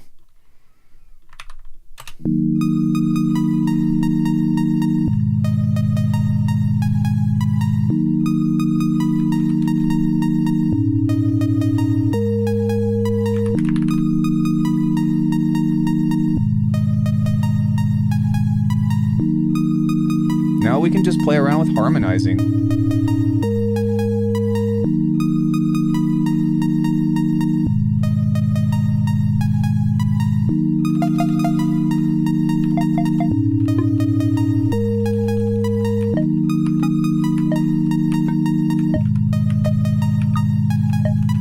You know, we can just add like a couple of like very simple rhythmic things to this.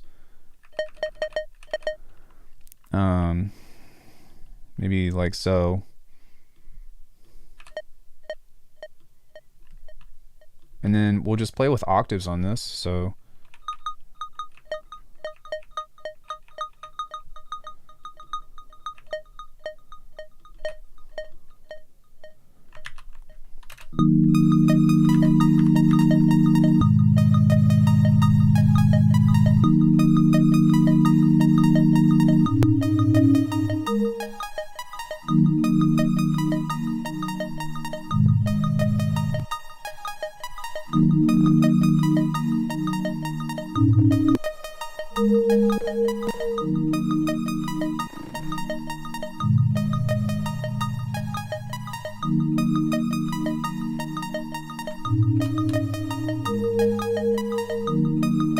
Tabletop mixer slash DAW controller. Hey Paul, I wouldn't know, to be honest, because I never use a mixer for hardware. Everything that I have here is routed to the DAW, but I would say probably just look on what's it called, on OfferUp or like Craigslist or something. Hey Manny, what's up? Yeah, we tend to overthink a lot of it in the writing process. Well, that's what I'm saying is like, I think that a lot of times like we have expectation going into the writing process, and we also are like, yo, I'm going to write a drum and bass tune. Yeah, I'm so sorry, dude. Thank you so much for coming in though. But you know, we're like, yeah, we need to do this. We need to do this. But if you just start with kind of moving yourself into this and moving into a direction of like, just try to go for a vibe and then work with that. Like I'm using very simple waveforms right now. Very simple. Anybody can make this stuff in 10 minutes. But having a melody and playing with rhythm, even if it's very simple, right? Rhythm is king, in my opinion, at least when it comes into beat making. It doesn't matter if it's trap, it doesn't matter if it's, you know, halftime or sloppy grooves or quantized or whatever. It's just playing with with rhythm when it comes to vibe, but when it comes to actually the writing process, then you just need to find a hook, you know. It could just be the chord progression, it could just be the melody. So we could mute this and this, but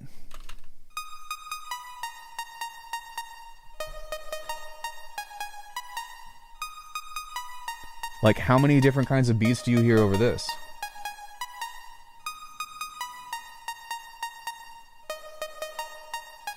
Challenge accepted. Use compressors to write a track. Yeah, you could. You could probably force a tone out of a compressor if you slam it hard enough on something, or do some kind of DC offset. But I mean, look how many ideas we started just from me answering you all's questions, right? So 1, 2, 3, 4, 5, right? So you get what I'm saying, though? It's like, that's kind of what it is that you want to go for in order to try to like find inspiration and like not get bogged down into like, oh, it needs to be something specific. I think that one of the biggest traps, and I talked about this on my advice, is that people get really fucking into sound design and they're like, it doesn't sound as cool as I want it to. My drums don't hit hard enough. It's not like it's the sound design isn't good enough. And in some cases that can be true, but it's really important to remember that sometimes there's a time to create music and then there's a time to be a scientist, as somebody said. And so if you're struggling, just write with sine waves, write with sine waves or basic stock effects that are within your DAW, and you'll be able to like take this so much further. Like, even if we have something that's like an E kick and an E snare, the thing is that we understand the compositional components of it. And because of this, right, we can just use like 3 different tracks and just work with stuff on this. Like, people do this shit on their phone all the time, but if we would just like start plugging stuff up. So actually I'm gonna go for a more traditional I'm gonna go for a more traditional, like boom,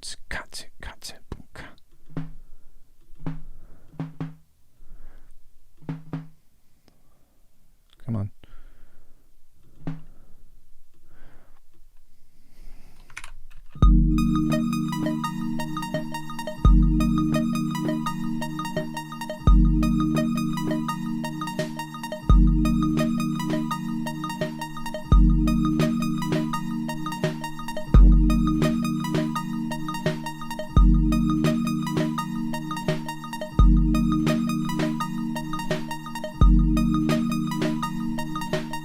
Okay, so now we can take this and just kind of create a cool little groove.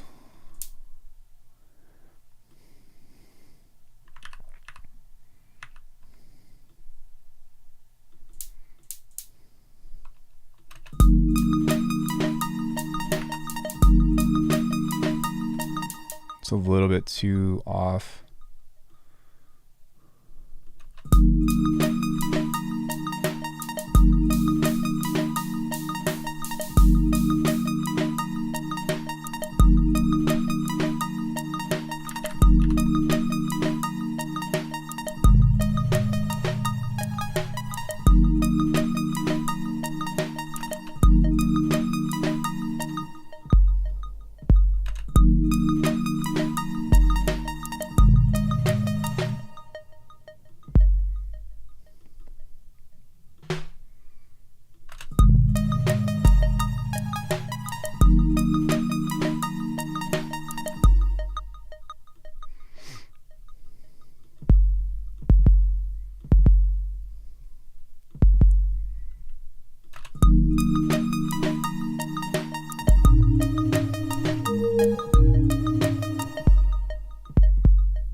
Okay, there you go.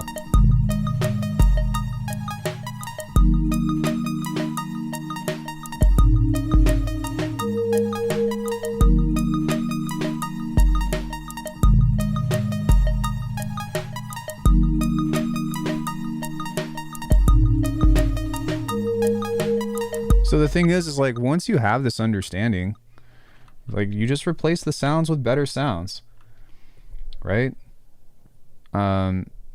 and that's but the thing is that we have the composition, the data is here, and now that you have the data, like this can become anything, and you don't even have to do this with basic sounds. You could essentially do this in silence. So you get what I mean? And it's only when you get into like I need better sounds, you know, that's literally what this comes down to. Whether or not you do it from a sound design or from a preset approach of I got to find this preset bank that's going to give me access to whatever, or I got to find the sound design to whatever. But like that's what this is. Like, yeah, sound selection is important, but look, this is all just data. This data can be anything. We could totally change this. So, you know, if we want to modulate the sound, then we can switch this to a square. We can give this some sync if we want to.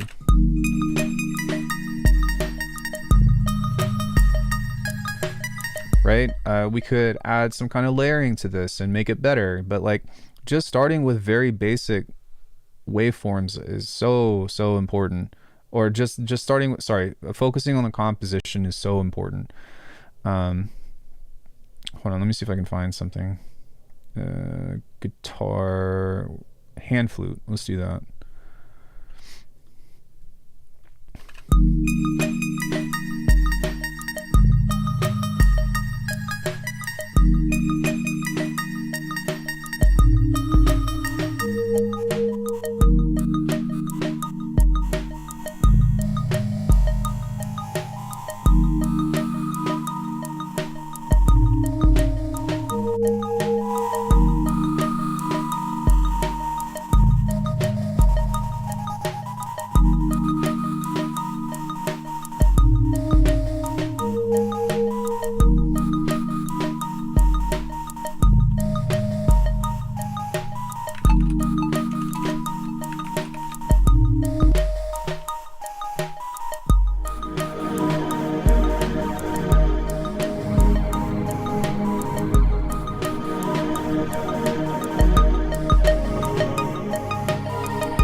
You guys get what I'm getting at though?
Okay, so, but then you start to change the vibe and you do something like this.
Hey, Perky, what's up?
Yeah, so you get what I'm saying? It's like, you see how that kind of became a different vibe just from switching the sounds around, and from, it does play a part into it, I guess, but even with this, the data, like I said, is the most important thing. And then you can sculpt the sounds and you can kind of start thinking about like all the other shit. But if you write in context first, then a lot of times it's a lot easier to shape. And what I do is I usually just start with a drum loop, and then, or I start with a weird sound design thing like this, and then start getting to the chopping board and just start seeing like, okay, what can I turn this into? And that's the kind of thing that you want to kind of try to find yourself in, I guess. But I don't know if he's still here or not, but did that answer your question with how do you make melodies, or how do you start with melodies? Yo, Al, what the fuck? Thanks, dude. Holy shit. Thank you so much. So still. Yo, congrats. So, oh shit, we got a cow. Do you know what that means? That means that I have to donate a sub. Is the cow gonna show up?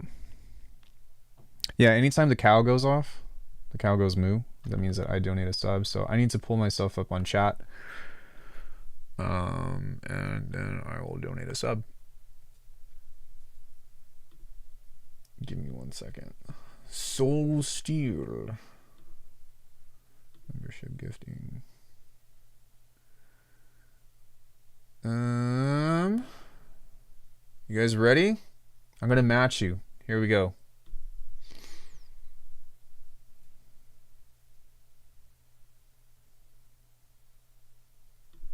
Oh, thank you so much. Soul Steel. Soul Steel. Congrats, everybody. Thank Albert for the subs. Dude, thank you so much. I just feel like that's the right thing to do. So, yeah, when it comes into that kind of stuff, there's so many different ways that you can come into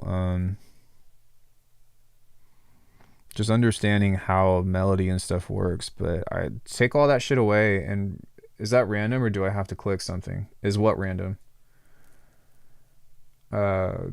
Are you talking about getting a membership? That's kind of like Twitch subs, I guess. Oh, you do have to allow yourself to get gifts, so to become eligible for that. That is a thing. I don't know how to do it, but no, it's fine. But yeah, the gifts go at random. So whenever we gift a sub or something to somebody specifically, it usually is just a random thing. Yeah, they're at random. I don't think that you can actually like give somebody a sub gift or something, though. That would be pretty cool, I guess. Yeah, we do giveaways, here and there. I'm not really like a giveaway kind of channel, but I do try to like, whenever we hit milestones, like when we hit 20K, I gave away a copy of DisTube Culture. When I hit 10K, I gave away a sub pack. I'm trying to think. Yeah, so periodically I'll do giveaways, and every once in a while I'll give away like my preset packs or something, because they're continuously increasing in value, just because my catalog is getting bigger and bigger. So yeah, make sure if you want to get subs here, then yeah. Wait, somebody asked me when is my next feedback stream? And I actually don't do feedback streams anymore. I actually have stuff for Discord members. Sorry, not Discord members, for YouTube members, called member feedback. So if you're an Ether member above, which I think that if you get gifted a sub, then you are eligible for that. What you can do is you can submit your track to me, and what I'll do is I'll leave you a recording over the voice. So I'll listen to your song, and then I'll give you all my thoughts on this. And the reason why this is cool is because that way you can refer to this as opposed to having to fish back through a stream, or you can download this for reference whenever you're going back and working on your track. But that's just kind of how I decided to do it, because whenever I do feedback, I'm not like, oh, tweak your snare. I'm like, no, let's take a really honest, creative look at what's going on, and I'll give you I go really in depth into what it is that I'm trying to help you with. But if you just got a membership, you can go into there, I believe. I'm not sure if those memberships are either Ether or Azoth, but if they're Ether or above, then you can hop into the member feedback and I'll take a look at your tunes. Yeah, so yeah, we often gift the same people because of this. I should spend more time in the Discord. Yeah, if anybody is interested, Discord. Yeah, Diskizzle. There you go. We also, like, if you're not wanting to get feedback from me or you don't mind, we also have this thing called Critique and Request, which you all have been doing. You guys have fucking been doing amazing at this. Sometimes I post stuff in there too.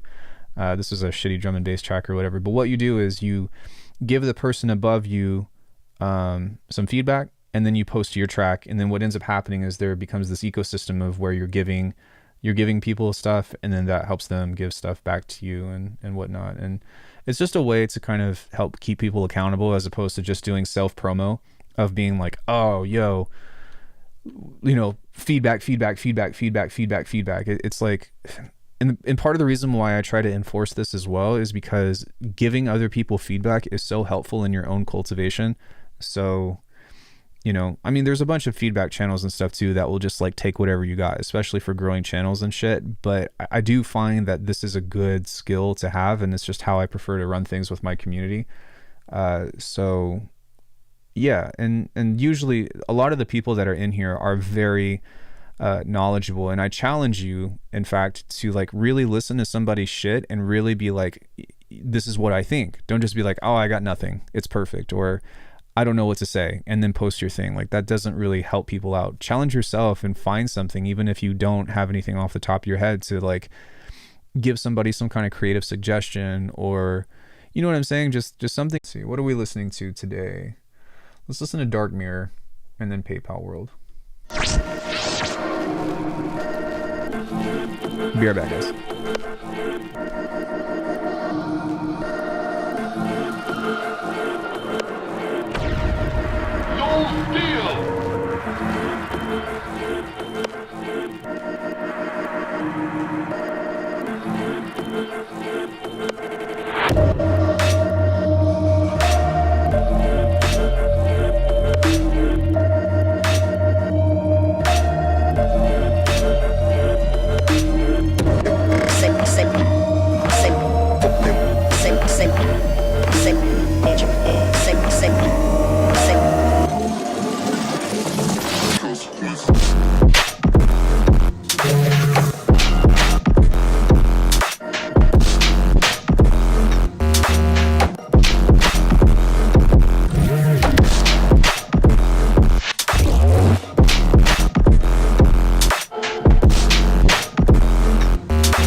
It's a little too heavy for most people, but what can you say? Most important thing here is to enjoy the process, enjoy the ride. I think that's really good advice, but the thing is like, unless if you can show somebody how, then that advice is very difficult to like see or apply. Yeah, dude, like every time I play my halftime shit, like everybody dips. That was a really good song I just played, thanks. Yeah, everybody dips whenever I start working on halftime. Or maybe they just don't like my music. That's okay too. But yeah, that's the kind of music that I try to make. I don't know, that's not true. I try to make a bunch of different shit. We did a huge like upcoming release playthrough inadvertently on Saturday, I think. But yeah, so one other piece of advice that I have for you is like, even if you, what does it mean halftime? It's basically like, the way that we categorize halftime now is basically hip hop, but with sound design. That's what I would say, you know. So a lot of the swingy beats, like, but with like really heavy sound design is kind of how you would describe that. Do a poll and people listen to, That's a good idea. I will do that. Since I did all the showing, it's easy for me to just say an abstract suggestion, but more in the sense of him not being overwhelmed with pressure to, well, like I said, I don't think that your advice is bad, but I think that it does require more context to understand, right? Because like, what does that process mean, or how do I enjoy it? You know, oh, enjoy it. Like it's not really like, unless if you can see the in-betweens, then you can't, like, it's very difficult to just make that choice, right? Because regardless of if you're frustrated because you can't get over something technical, or like you have a creative block, which, you know, people get those, like, then it's like, well, what do you do? How do you enjoy things? How do you appreciate things? It's like etiquette, right? I'm trying to think about like what makes something, what understanding, or like when you appreciate something, how much more it matters, or like how much of an experience you have. Yeah, I hate to be morbid, but it's like, it's the same thing as like, you never know what you have until it's gone, you know? And then it's only until later, when it's already passed or whatever, that you know what I mean? You're like, oh shit, wow, this was really impactful in my life or something, you know what I mean? So that's an okay example. I think that I could do better though, but yeah, I don't know. I don't know. Do I ever write some purely acoustic stuff, like a string quartet? If I have, I think it would be fun exercise. I'd be really interested to hear what I do. I've got some older stuff. I don't know if you've heard that or not, but I would not be the person to talk to make a string quartet, but this is probably my favorite. Like, I don't even know how you would categorize this, because it's not like it's acoustic, and it just has pretty much like, you know, real virtual instruments in them or whatever. But yeah, this was I don't know. Yeah, definitely. Perspective is everything. It's been a while since I've written something like this. Actually, I have a more recent one, but this is my favorite one.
Maybe if I'm not the person to speak about quartets and the reason to give it a go at least once.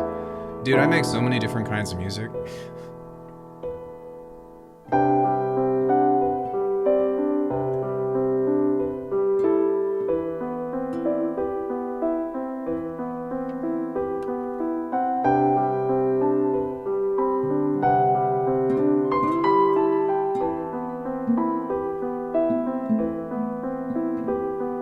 Sorry, butchering it.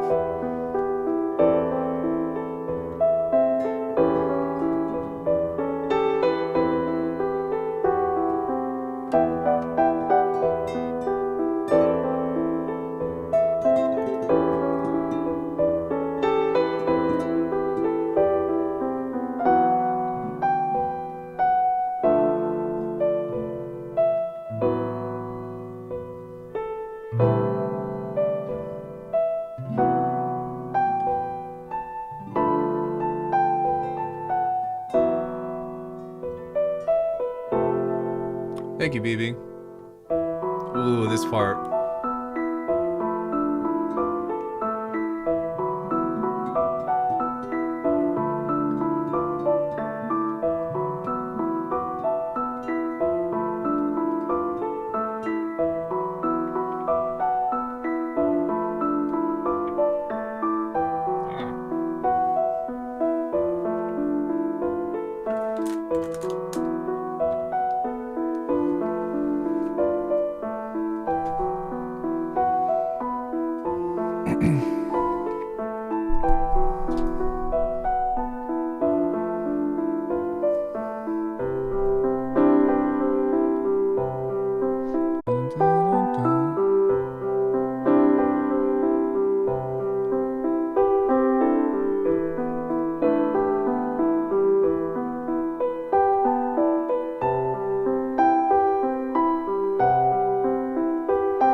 Yeah, I used to be like super melodically driven when I was first, not when I was first making music, but about 4 years in.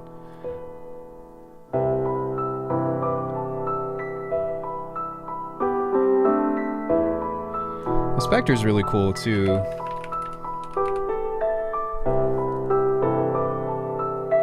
I was in a really dark place in my life when I wrote this, but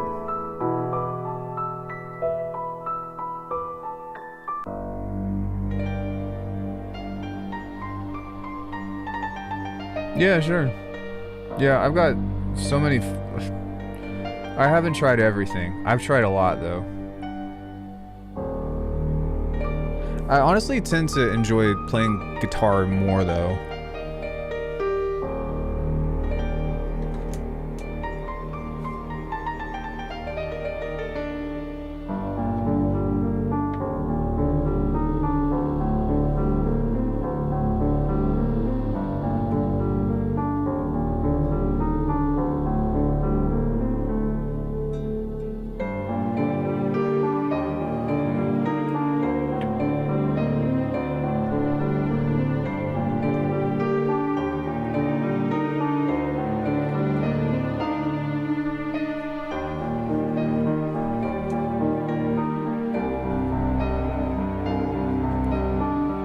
You still have to mix it. You gotta mix dynamics.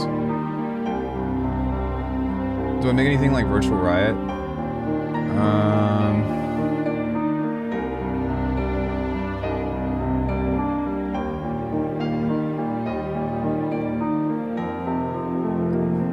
If you're talking about like color bass or dubstep, then no. I've got tutorials on how I make it, or how I would make it anyways, but yeah, that's not really, that's one thing that's not really my style. My 7 Lions Arrow stuff? That's like 10 years ago.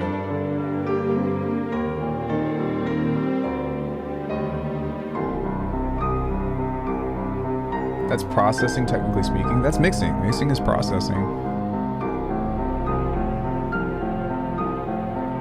There's this part that I really like within this that I want you all to hear. Just, it's one melody, but it's just, it gets me every time.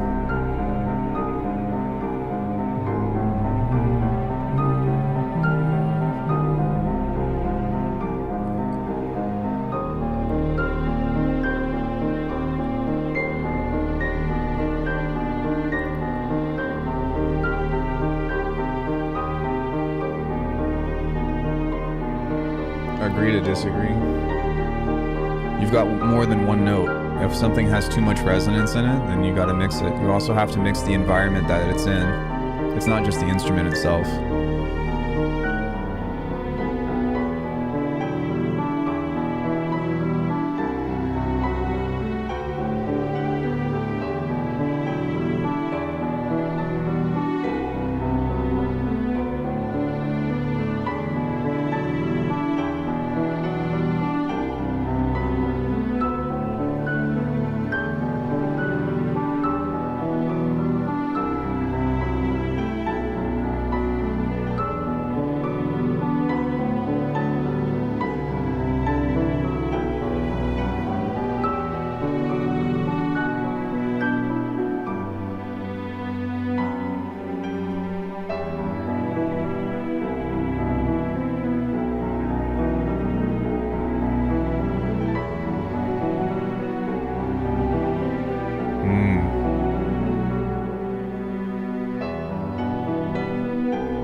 Yeah. Anyway, no, I mean, I still mix a lot of live elements. Like the last song that I was working on, which is this one, the Fooly Wooly, like I just mangled a guitar.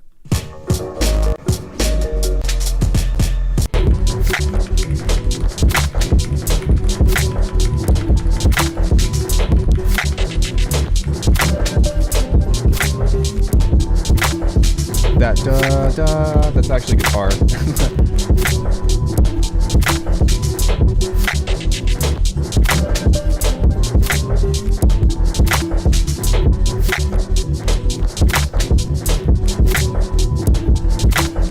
I love that song. That song is so cool to me. Just the vibe. The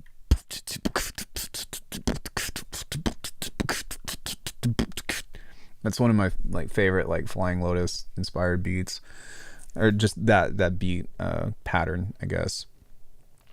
But yeah, I mean, I don't know. I make a lot of different shit, and it just depending on how I feel. I've got breakcore, jungle, hip hop.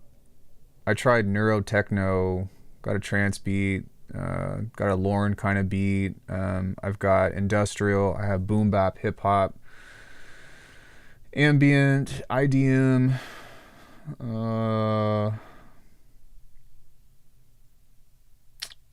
What else we got here? Any gospel? Fuck no, boy. Look at my icon and then ask me again if I have any gospel in this bitch. I'm joking, but no, I don't have any gospel. Breakcore,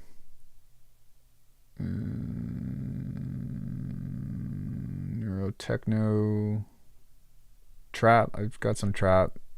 I don't really like trap, but choirs and neurofills. I do have that. Lazy IDM. Are there genres left that I have in the back of my mind that I'd maybe like to try sometime? Well, I really, not try sometime, but I really want to improve on drum and bass, but like the kind of drum and bass that I would listen to, not like liquid drum and bass or whatever. This has some breakbeat in it, which I've also done. Yeah, I think it would be fun to go back and do some breakbeat stuff, like progressive breaks or something at some point. That would be fun. Yeah, man, DMB is so fucking hard.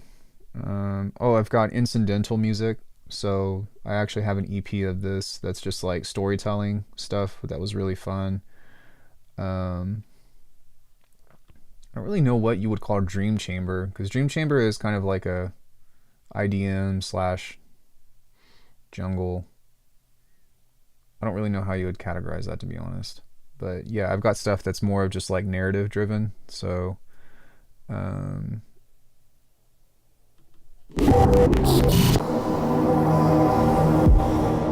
like noise, yeah, like that kind of shit. No, this would be categorized as like incidental writing.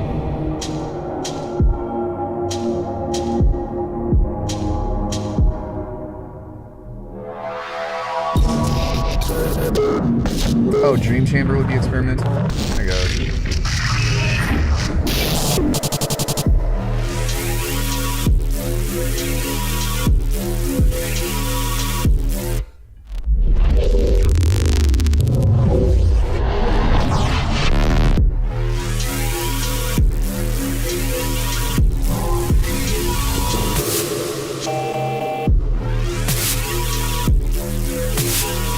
This is cool.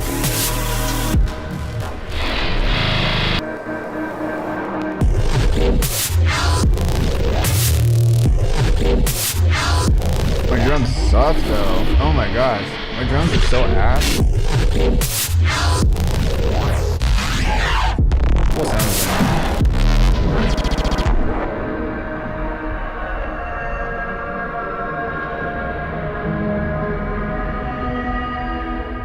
Yeah, the Tales from the Coffin, I think, is Corey's favorite EP for me. It's really lovely spending time here. I gotta go. I live in Asia. It's morning already. Gotta sleep. Okay, dude. Thanks for coming in. Good luck on your endeavors. I'm here every Monday, Wednesday, Friday, Saturday. Yeah, well, that's what Tales from the Coffin is it's all storytelling. Like Robot dies in a forest. That's literally what it is Robot dies in a forest. So In fact, I wrote like a script to these, and then I just started kind of like finding my way within it and started writing out or started describing these scenes. What else? Yeah, Dream Chamber is pretty cool.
I do want to come back to the medium.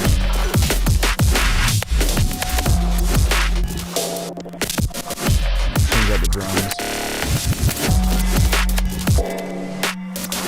Yeah, anyways, lots of different shit. And I've got like IDM and breakcore. Yeah, I don't even know.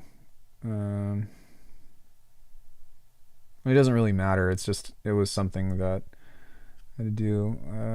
I just wrapped a couple of jungle tracks. This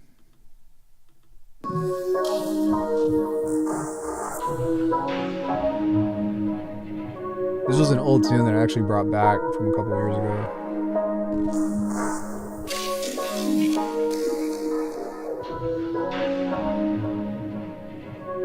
Oh fuck, there's something wrong with this track, but it's okay. Just ignore this part. There's supposed to be drums right there. Oops.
Yeah, man, that's a fun tune. Yeah, so I don't know. I've got a lot of music that I try to work on and whatnot, but I don't know. I think that most of the time people just catch me in here working on halftime stuff because that's my first love, but I don't know. That's yeah. I don't know. I don't know what to say. But let's see. So what did we do? I think that some stuff that might be worth looking at is maybe saving some of this. Oh, I did save it. That was a fun listen. Thank you. Oh, that was just a bullshit beat that we did, so we don't actually need this because that was just a, hey, here's how you make some dumb shit.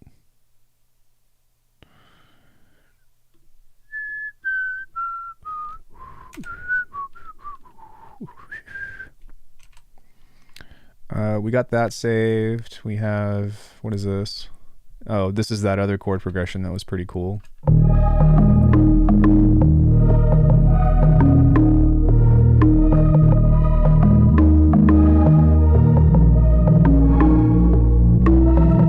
Yeah, I think we can make some really cool shit out of this.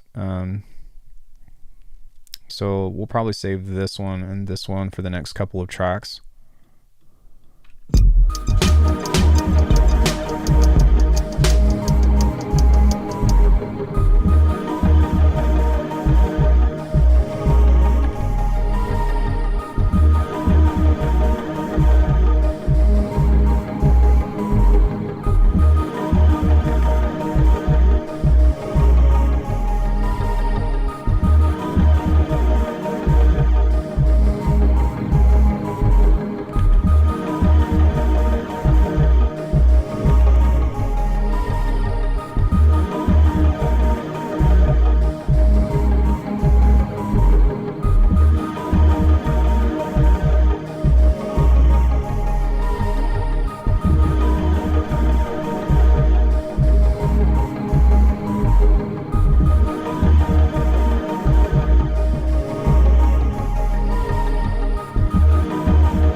Yo, thanks for coming in, Ian.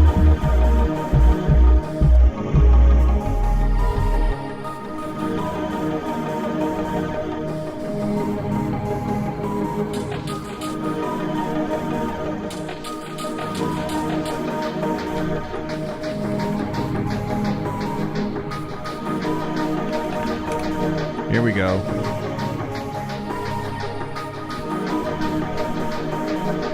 Down tempo. The computer is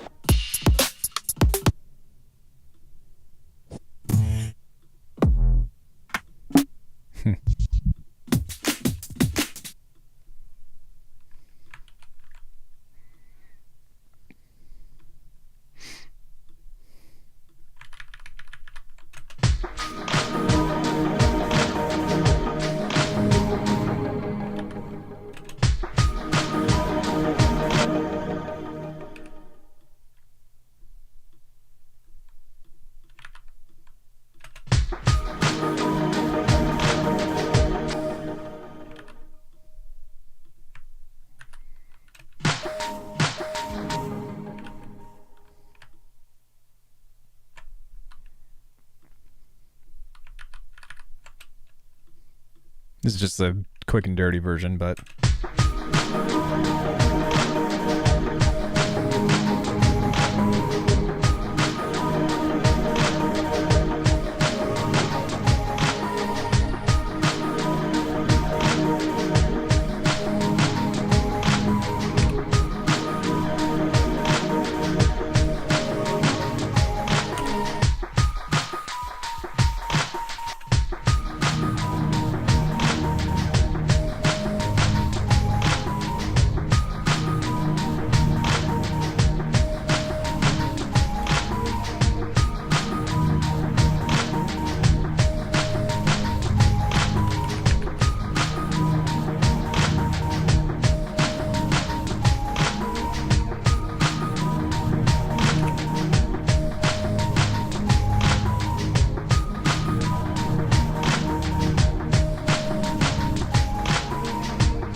I have a tutorial on how I made it.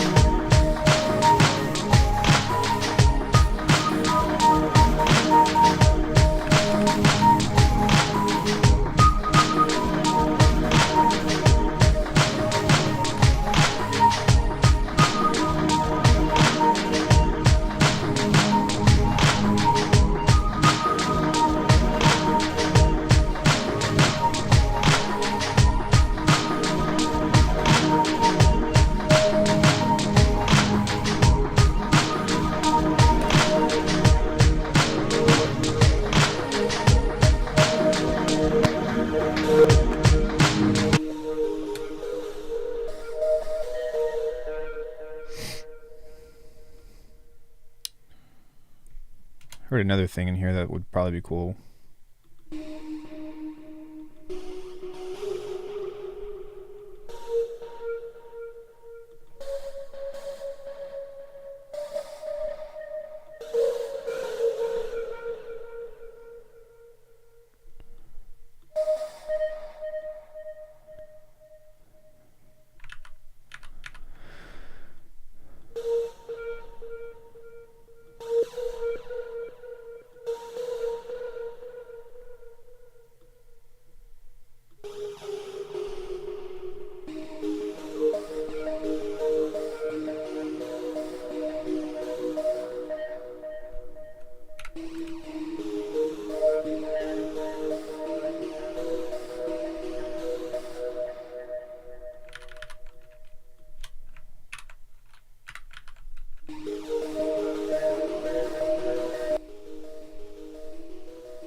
Subtle keyboard typing is pleasant.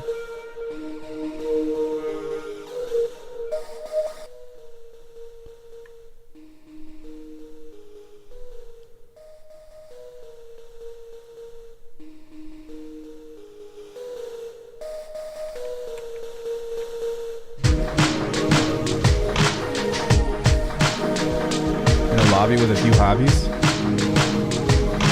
Girlfriend named Bobby.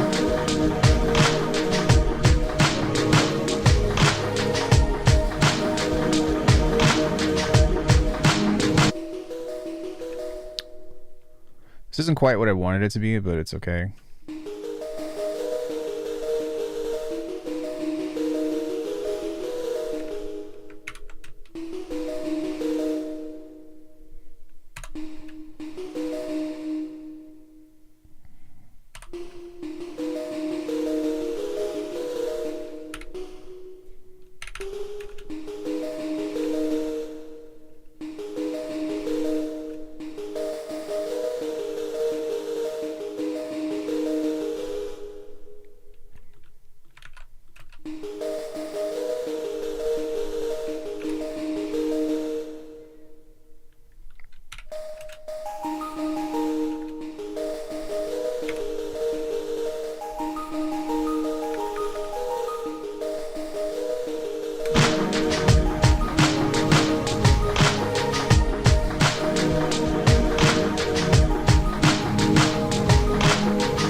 sound designers out there.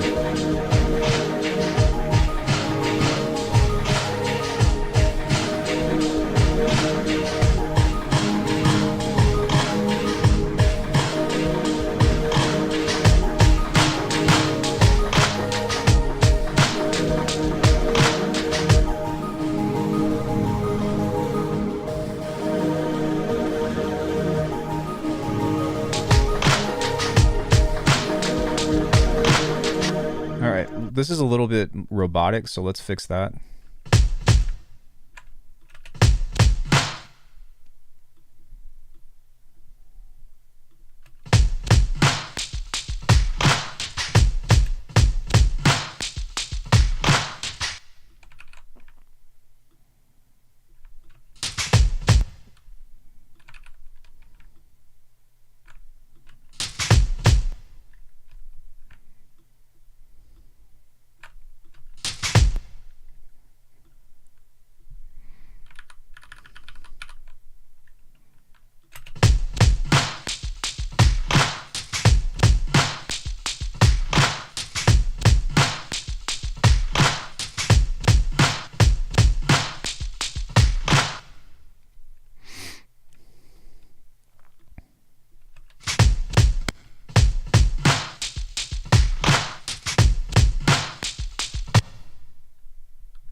Let's try that.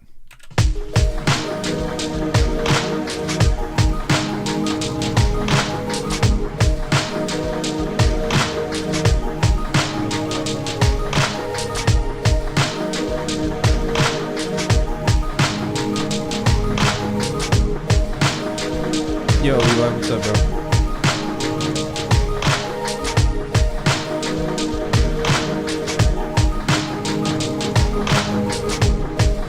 Chilling, bro.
Thanks, man. Somebody was asking about how do I create melodies and stuff, and I was just kind of going over it.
Yo, thanks so much, TA. Appreciate the follow.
Sometimes it's just fun to just jam, you know, and just kind of let that play for a bit and forget about it. I'm not really trying to get anywhere with this, but I'm just having fun, like fucking with it and having something to do.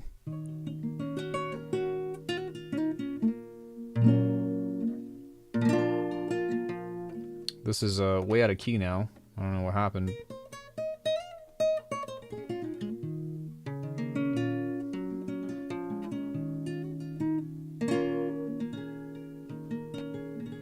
Ooh, that's off.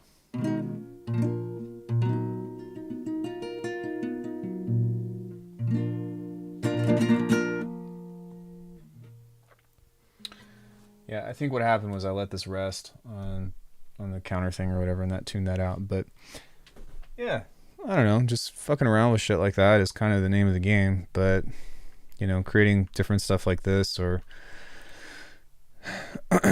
we could totally just leave this out and just have this be an ambient track.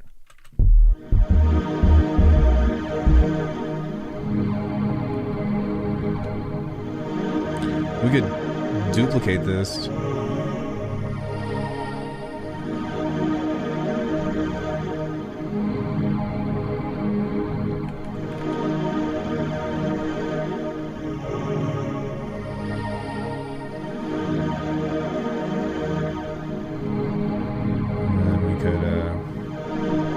Take the rhythm out of this.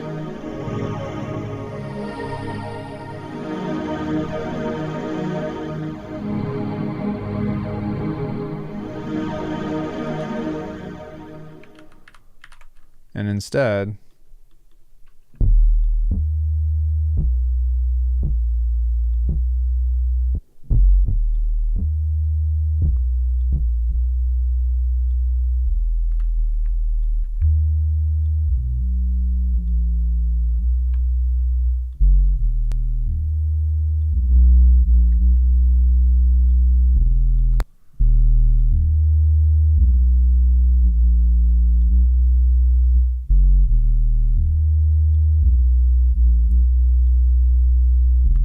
So much better now? What do you mean?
There we go. We can also do something like that. So many different ways that we could spin this. Oh shit. Oops. We don't want that in the diss2 culture. We want that here.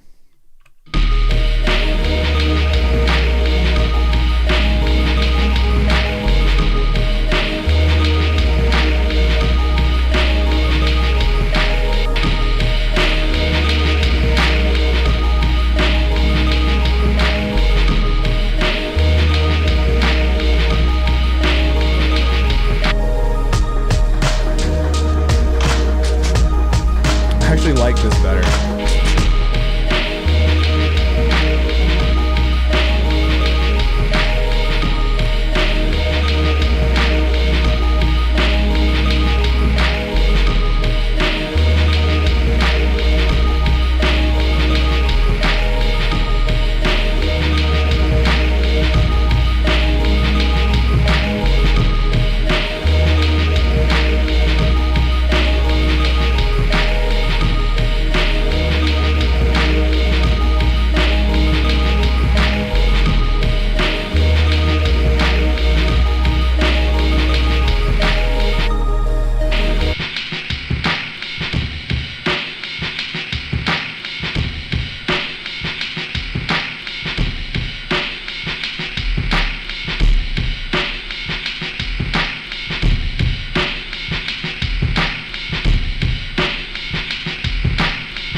Could.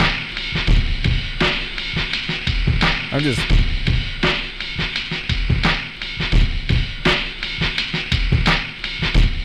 Ooh.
You know what's crazy is there's some kind of aliasing on this. I hear it and it's fucking nuts.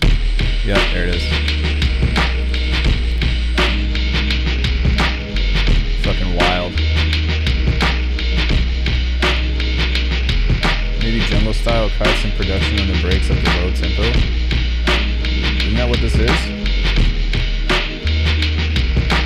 cut it. No, I'm just, like I said, I'm just having fun.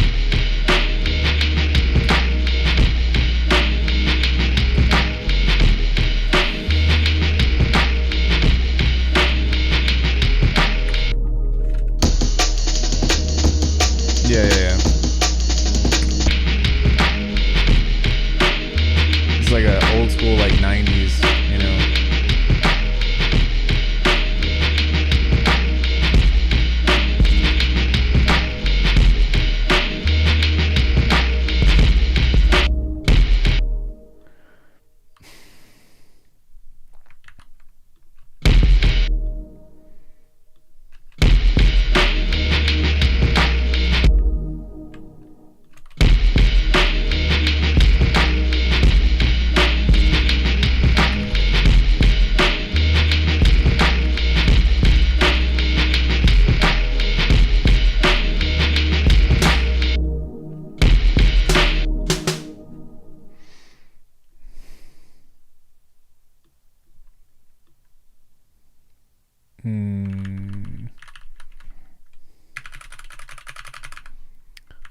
Enigma vibes, yeah, I resonate with that.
Bitwig.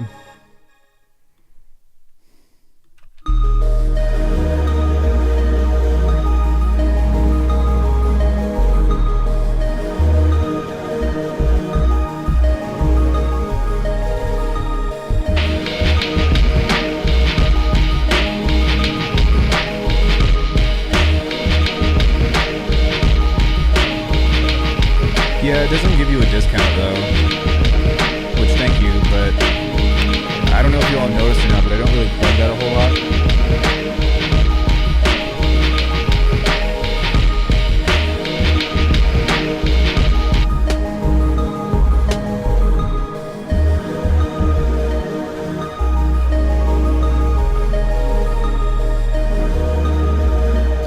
Yeah, I'm not really sure what kind of beat I would want to turn this into, but I mean, the fact of the matter is that it's pretty. And even with this, I'd want to probably turn this into a track as well.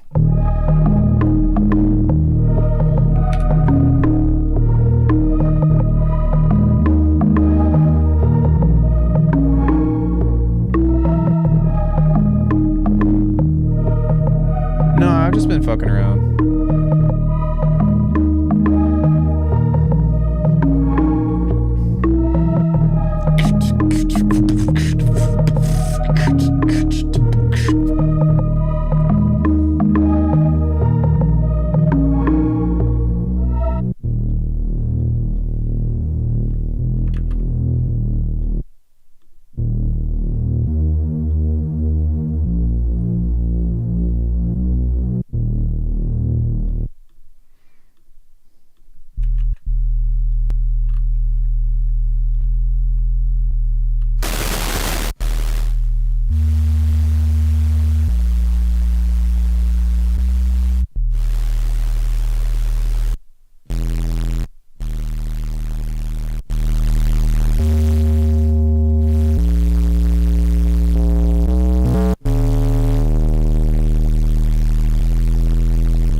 That's why it's doing that.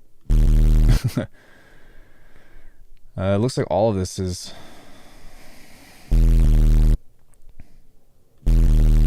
do.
Just for my own.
Third world here, looking for Cakewalk, mostly abusing free trial of FL, but this looks nice.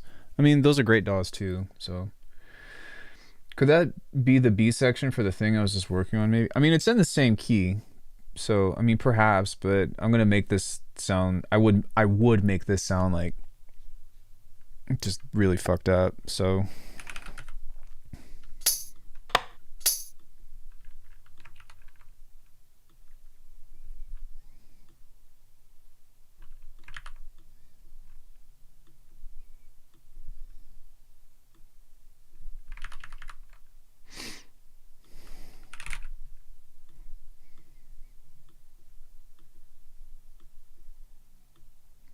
I actually think that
sorry guys. Kicks.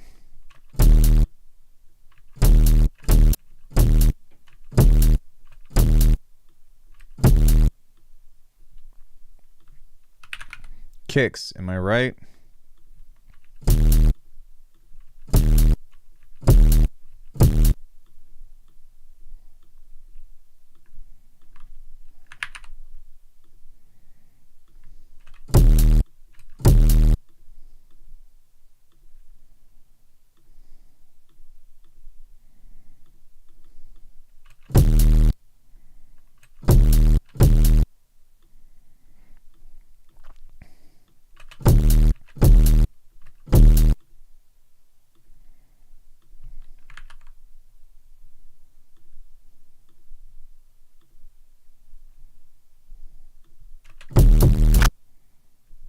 I actually like that.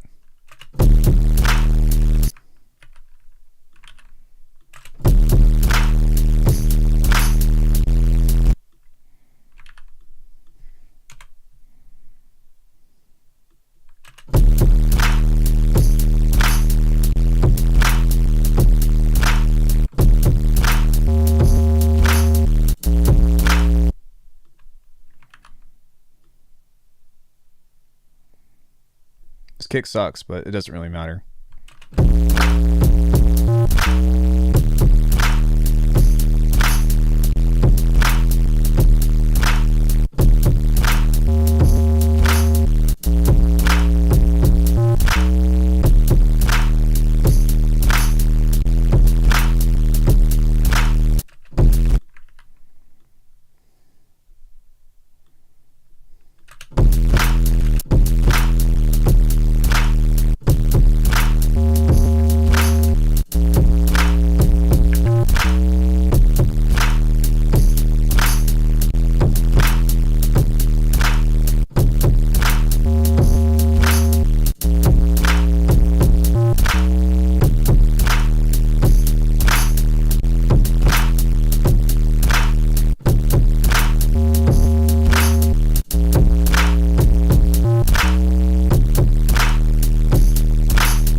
Yeah, so now we just need like one more percussive thing.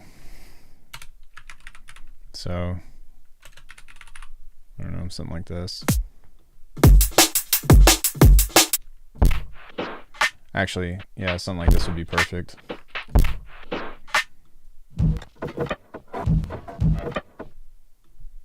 Good old Cage coming through.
I might want to throw a bit crusher on this. It doesn't sound like bitey enough.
Where did this go? Oh.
Yo, what's up for sale?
find a crash.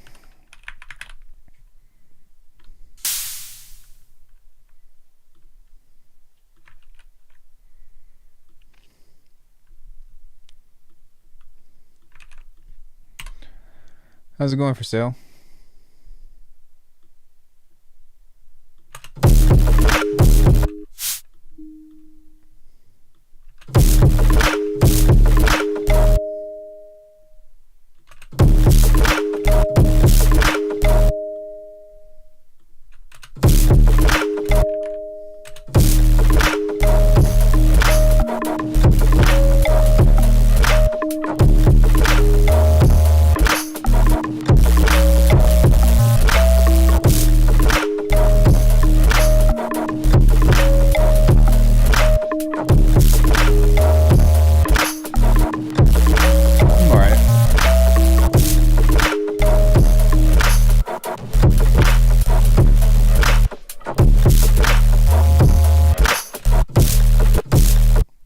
It's not quite there. Needs to be a little bit more off and a little bit shorter.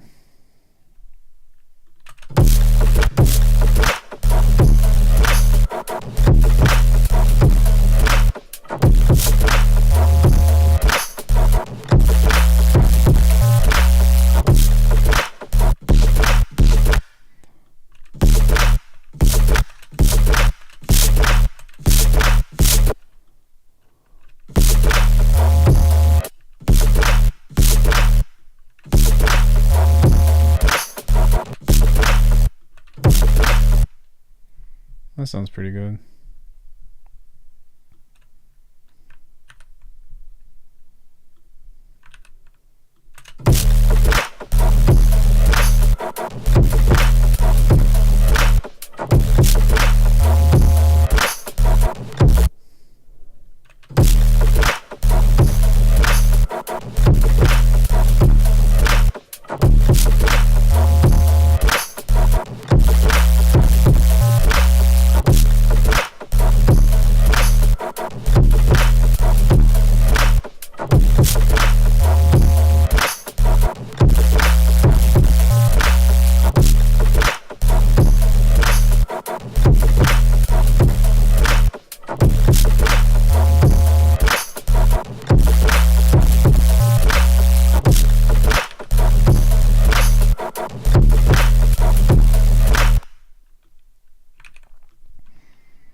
Why does it keep fucking...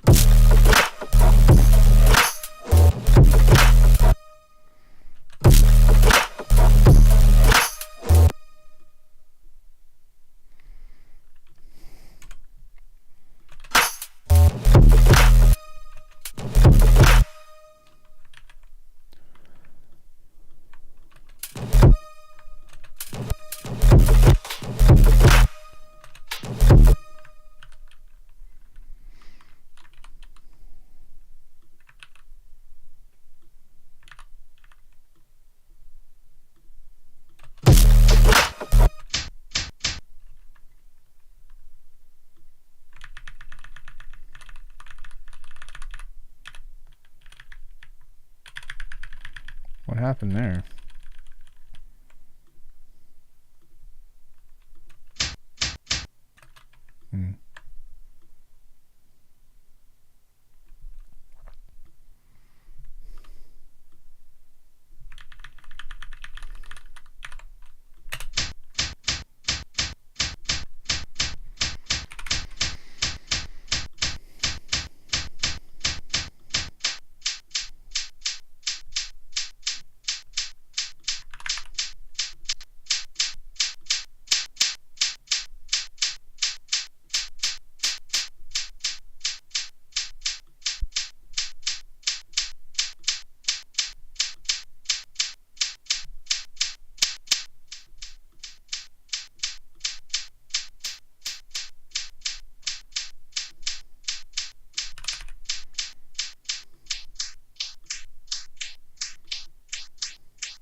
Yeah, I'm not really sure if I want this to be more of like an anthem or if I want it to be like a boom.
I love that, man, where it's just like sloppy, like, oh fuck, we missed it. Let's catch the next.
It's cool, but kind of doesn't have the right groove that I'm looking for. But even still, it's fun to just work on some stuff. Does anybody have any questions about anything?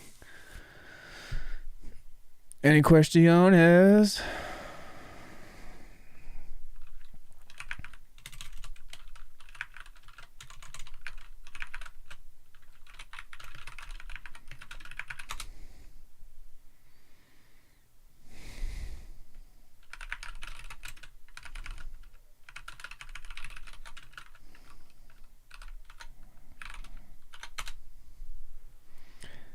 Any Bitwig tutorials coming up? I don't have any in the works, to be honest, but do you have any questions about it?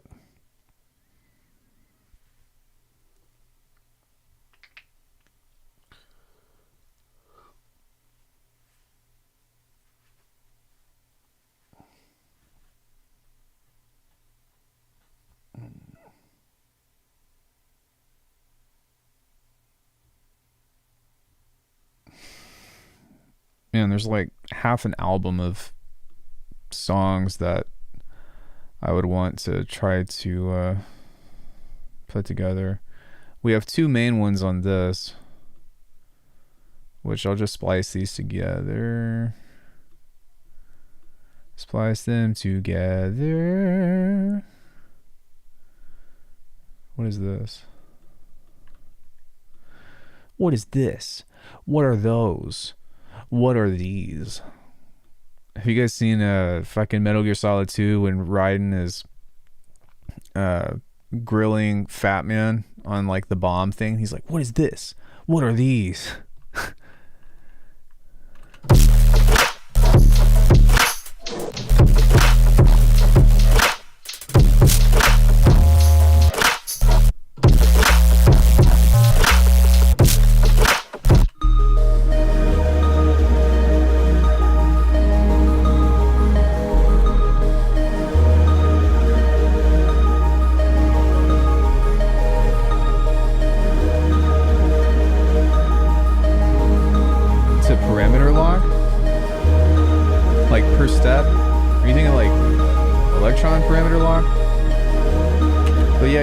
Your stuff just by either, there's a couple of ways to do it, but you need to make sure that you have a script on your analog keys for one, but or even just a general script. And what you can do for MIDI learn is a couple of things. For one, you can grab,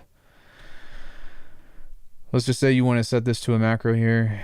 You can go, and this isn't the kind of stuff that I would cover in CC controls because I don't really fuck with this, but you see how you have a CC1 right here?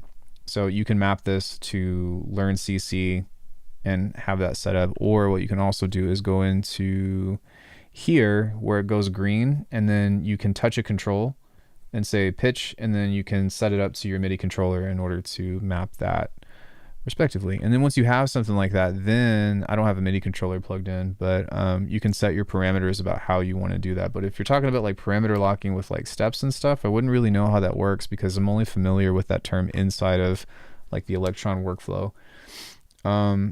I do know that the sampler also has parameter locking, if I'm not mistaken. Maybe it's parameter zones. What am I doing, Ian? There are these little things on here called P.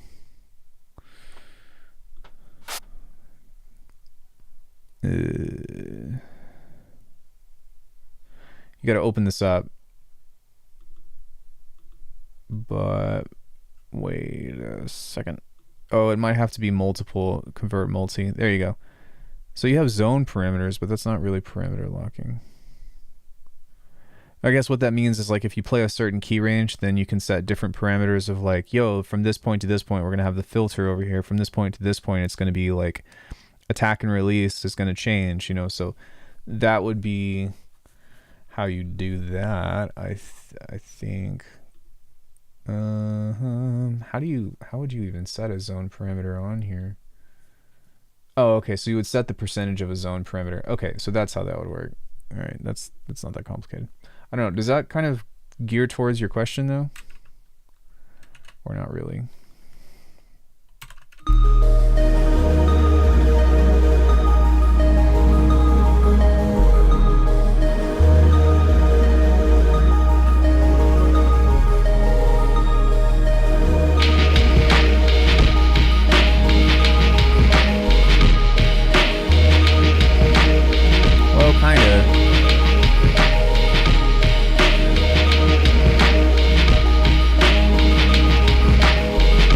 Probably be better to just do it with automation as opposed to trying to make an octatrack, because the thing is like Bitwig doesn't have a dedicated sequencer. It has a piano roll, but you can't really do like a per step thing on here unless if you record some kind of automation. But like that's the whole point of doing parameter locks, is to like switch automation, right?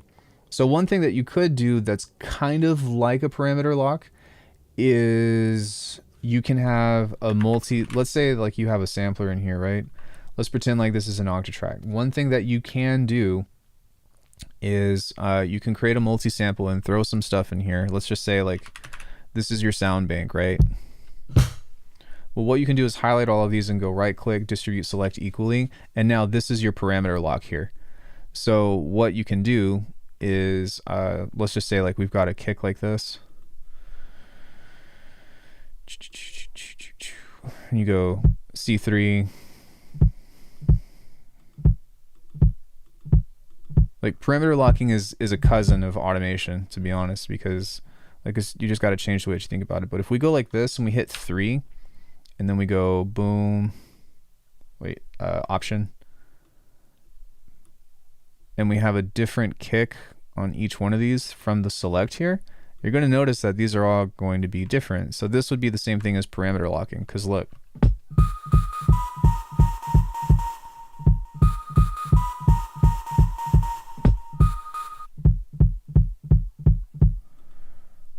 Did I do that correctly?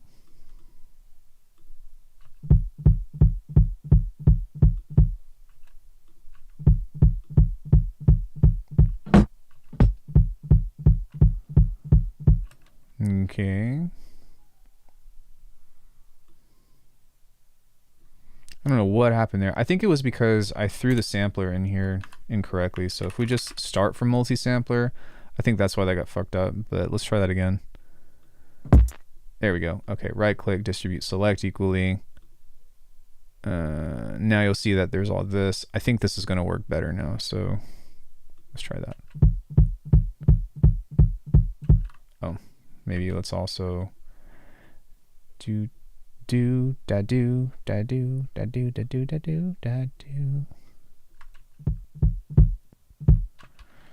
All right, we took the volume of this, which is not what we want to do. We want to do that on select.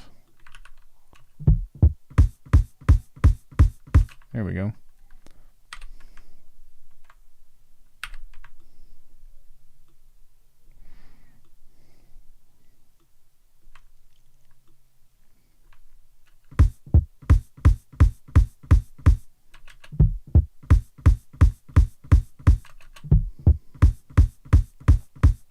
I'm not really sure why that's not going through all the other kicks, but long story short, if you take this and delete this and you just listen to this, that's strange.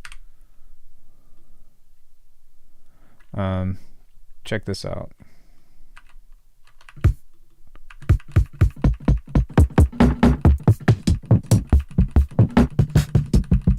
So in theory, yeah, you could have like a billion octatracks and then just do like step parameter things on here or whatever. And then what you would get into is automation. Yeah, thank you. Just trying to do that, but with the electronic analog keys hardware sequencer. I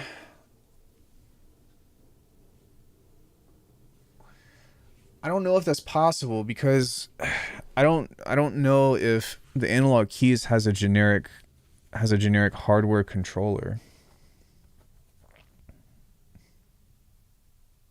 But if it has overbridge, like you could in theory just put like, let's say you got a syntax, right? Because I don't have analog keys.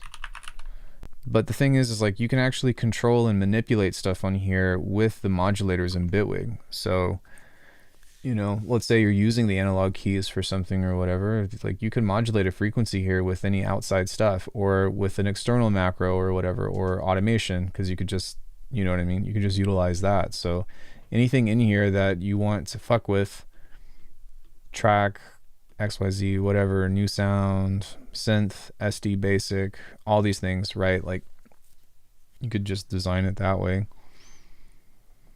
Like, are you, I mean, if you're talking about like using the analog keys inside of Bitwig, it's going to work really well. But if you're talking about just trying to make your own custom octatrack, like what you might as well do is just create 8 tracks of samplers and then toss all your samplers in there and start to do like that kind of parameter locking, and then just like get fucking nasty with automation. But like where the octatrack really shines is through the effect building in the first place, right? But when it comes into sequencing, like it's just MIDI data. So, you know, if you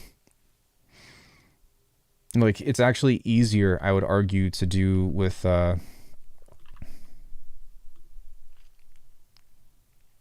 yeah, it's actually easier to do with automation than anything else. But like, let's say you have a filter, right? And like, let's say all of these are steps, because they are. So because they're all steps, if you just work in block mode like that, so like, let's say you've got this and you touch this, then you hit 3 and hit option, and you can be like, there's a step, there's a step, there's a step, there's a step, there's a step.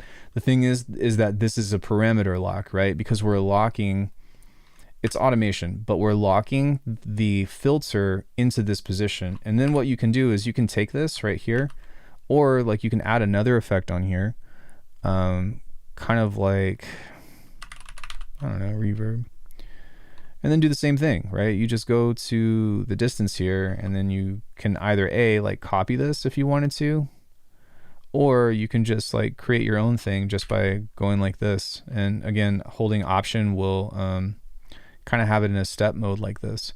But this is what parameter locking is. We're just holding on to a step and then making like some kind of musical change to it, right?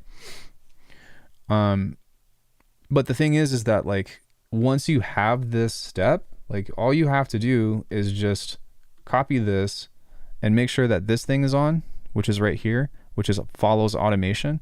And then anytime you move this data into something different, it's going to keep this automation on here. So you could essentially replace this with a different sound, or like replace this with MIDI, or like with a different synth or something of the sort. But like the workflow, the reason why it works so well on the Electron is because there's no timeline on the Electron. And so the only way to make stuff unique is to highlight that sample and then make those changes, right? And it's really fun to use and very intuitive. But because you have the flexibility of a timeline on here, the automation aspects of it like make the potential tenfold. I don't know if that makes sense to you or not, but instead of trying to make it work like an Electron, you would try to understand like what the Electron sequencer is actually doing. And then like I said, like this is it's not as intuitive, maybe, or not, sorry, it's not as interactive because you're not doing it on a controller, but it is just like efficiency wise way easier to do automation like that. So hopefully that makes sense. I don't really feel necessarily like that requires a tutorial, but I mean, I don't know, that could be something interesting to talk about, parameter locking, or what does that mean? But yeah, parameter locking in essence is automation.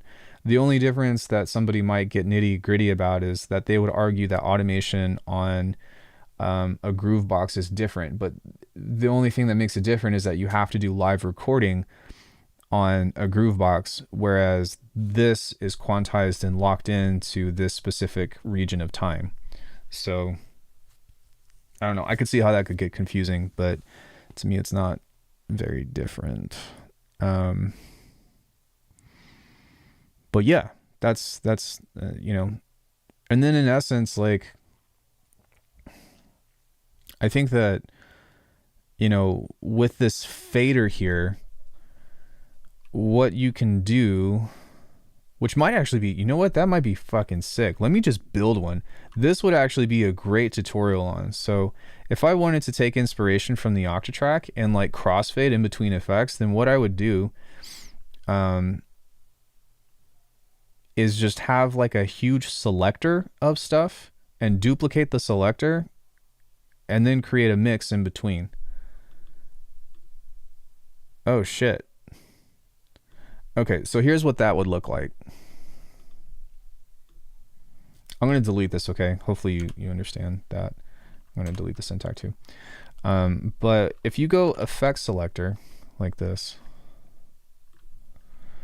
and let's just say you go into distortion,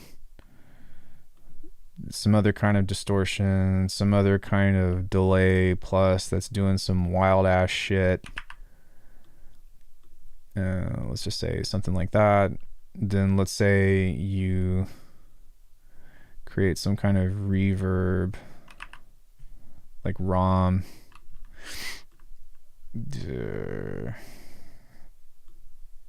Sure, bandpass filter that's got like a sweeper on it. Because even still with this is way more efficient than free. Yeah, okay. And then let's say you've got, I don't know, flanger, freeze delay, whatever. Okay, so there's a mix on here, right? So what you can essentially do on this is actually duplicate this and set this one here. And you can group both of these, excuse me, and set a macro.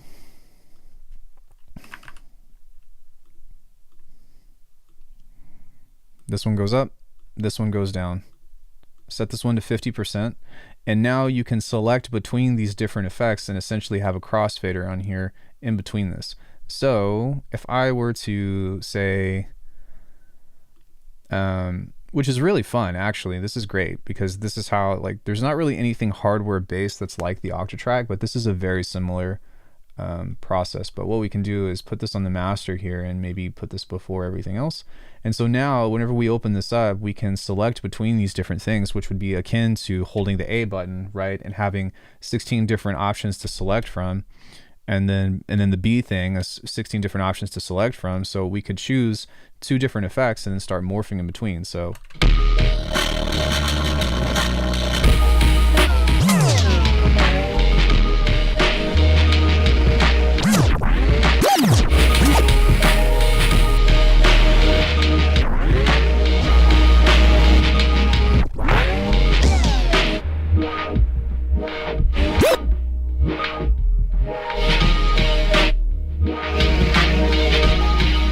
So like if you start getting creative with this and you start doing some cool shit, the main thing is that while this is cool on paper and this would be a direct translation, you might as well, actually no, I can see a benefit to crossing, because what this would do if you just have this set to the selector is, which we can do another macro on here, or another 2 macros, I guess. But let's say we've got deck A, then we duplicate this and set this to deck B. And the reason why we would do this in the first place is because, what's it called? You would, I think we want this to go up, and then we want this to go up. So let's start from here. Boom, boom. Yeah, there we go. yeah, the reason why you would want to do this is so that way you can crossfade in between, because if you just have like a bunch of effects on the effect selector and you're just kind of walking through, the issue is that it's going to jump. Whereas with this, you can mix between two different, or crossfade in between two different things, right? Kind of like so.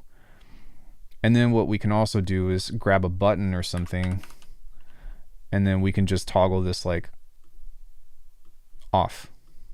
Oops. So for whatever reason, or I guess you could just do it like that, or if you wanted to get intricate with it, you could go,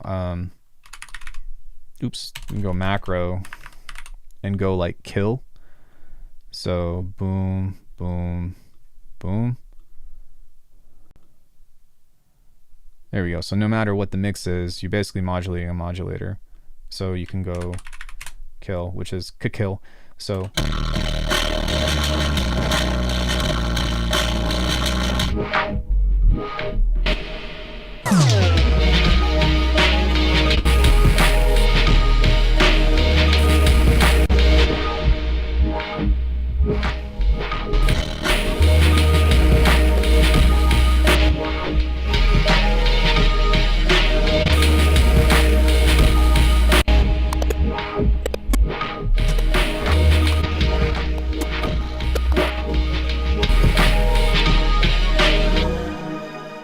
try the setup, appreciate it. Yeah, for sure. So you know what I mean? Like that's a cool way that you can start throwing stuff in there and whatnot. The reason why I still like why I have an Electron or an Octatrack on this in the first place is because what's it called, is because that way I can take everything outside and I can actually like building tracks inside of the Octatrack and the Syntact. I'm still working out a workflow for this. But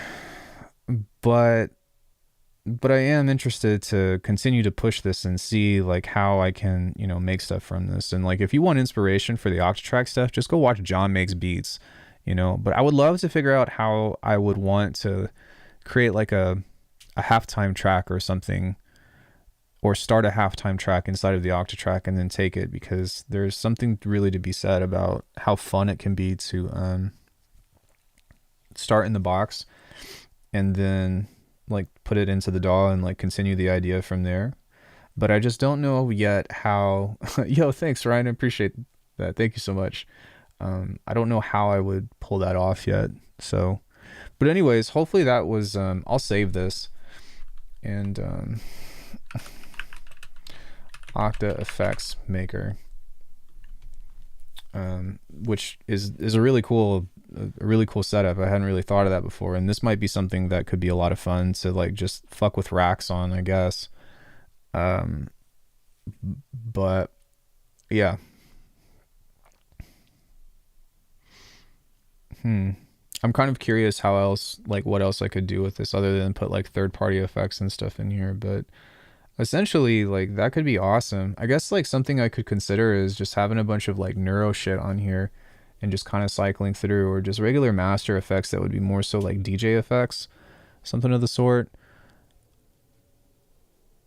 I don't really know yet.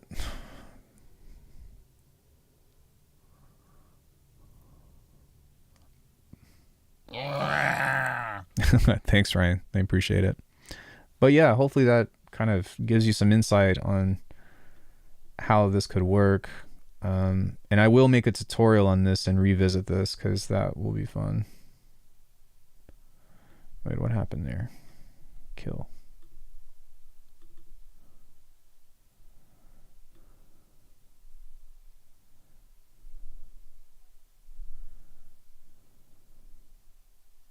I guess I could just do that. Just kill the whole thing. Or just turn the mix off. That's kind of redundant, I guess. Hey, I don't really need that. You can just go bloop.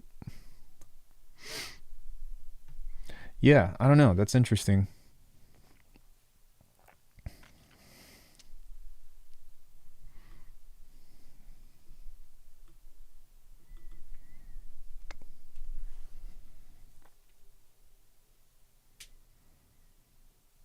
I think that also like one of the bigger differences behind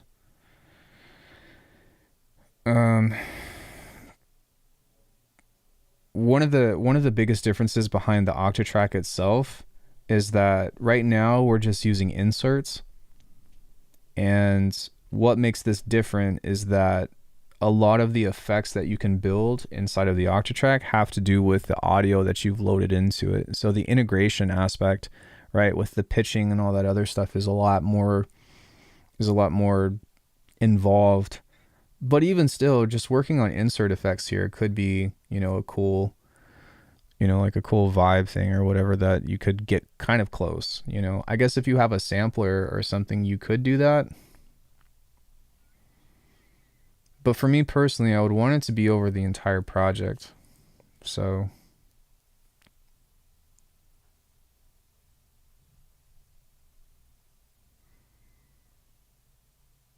you could essentially build an Octatrack.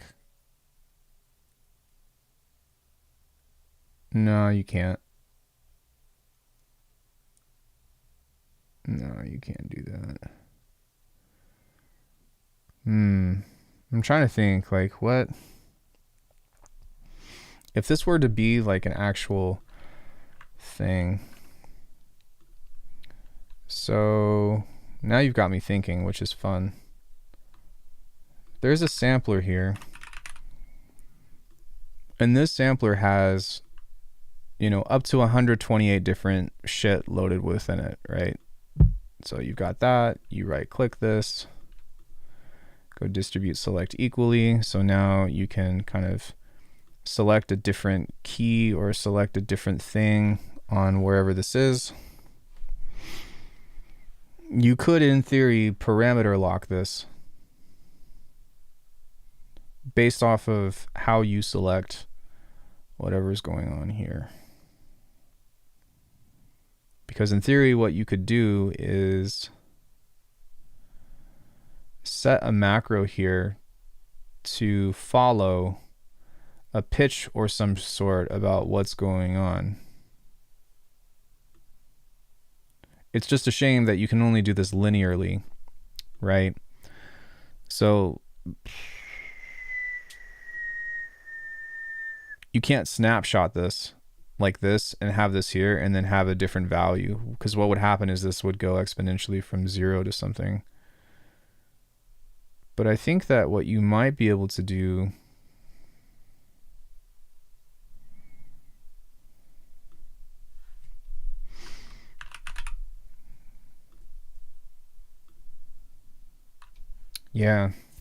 you can use a bunch of steps in order to fuck shit up. So you could have a bunch of shit like this, and then even still though, that would be on a linear sense. And that's really ultimately what makes parameter locking so unique. You'd still have to do it with automation, because modulation on this would be a bitch. What you would have to do is you'd have to create something like this, or a curve or something for each thing. So curve. And say, okay, well, we're going to divide this into 16 steps and have something here. And now I'm going to set this value, because that way it doesn't have to necessarily be linear, right? So this could be an essence of parameter locking. And then you can just set this to 0 snap, and then set this to hold. And what this can do is set different pitch modes on here, or whatever it is that you want this to be. Where's the pitch? And we could set this to 1, 2, 3. Maybe not. We could set that to be like 12. Right? And then on here, within this, we can have A select the phase of this.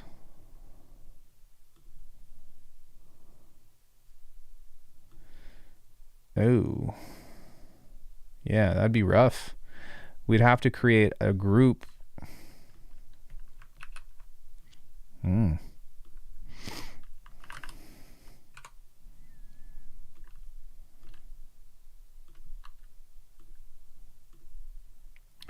then behind this,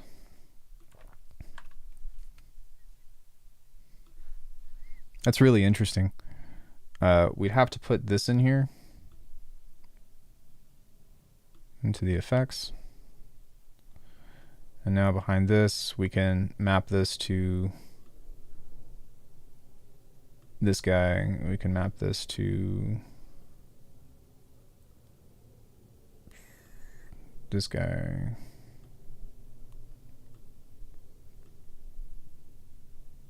And we could put another one here and map this in between the mix here.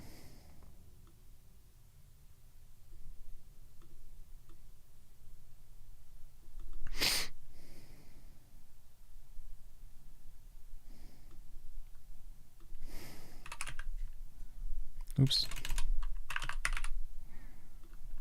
Now we would need a mix on this.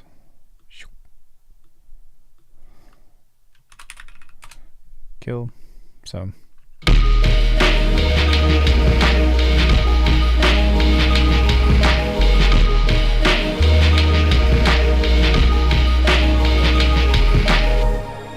Yeah, so with this instrument layer, because that's not going to do anything, with this version, we'd have to, let's just do something like that. And then what we could also do on setting this up is, yeah,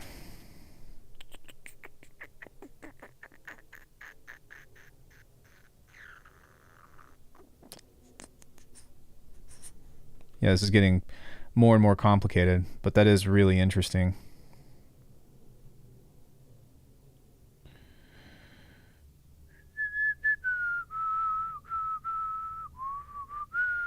And the reason why is because now that we're like applying pitch into this, we would need a way to crossfade this.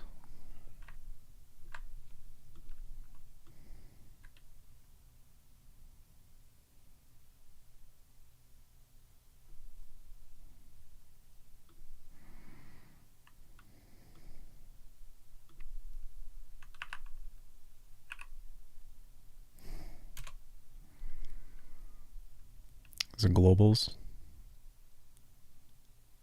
The XY select for, what was that modulator that Polarity used earlier today? I don't think it would be mix. Oh, it is mix. Okay.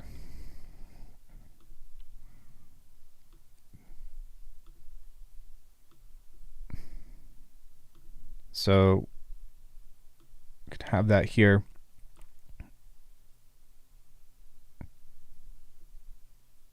And you could mix in between this now, right?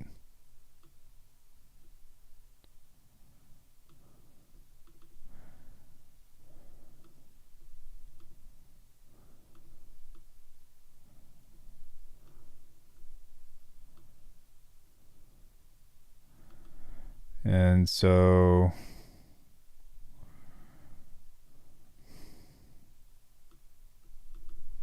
behind this, we can set this up this way. Ah, that works.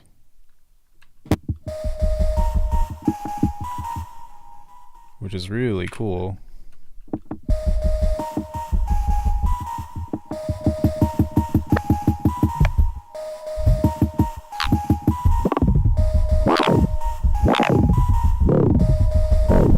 Okay, so now on this, what we would do is we would rotate the phase of these by 360. This is wild. I can't believe I'm actually making this.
Yeah, so essentially you can kind of control a lot of stuff like this. So which is really fucking cool. And then what you can do is either A, like have 8 of these and then put whatever audio you want within this, so that way you can kind of pseudo like change parameters on this. But I do think that like just fucking with this and maybe even trying to make a song out of this would be really fucking cool. But holy shit, like this could be an entire workflow when working with samples and stuff. The one thing that I think would be a pain in the ass is you would have to change the way that you think about slicing and whatnot, which, well, I guess you could just take a drum loop and then like and turn that into a multi-sample or something. That could work. But it kind of sucks that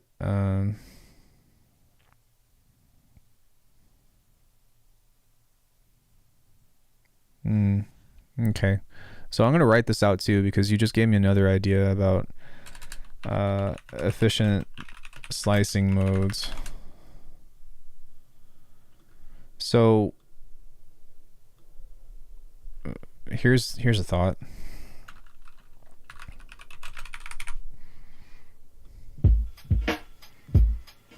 If you take a drum loop like this and you go right click and then you go to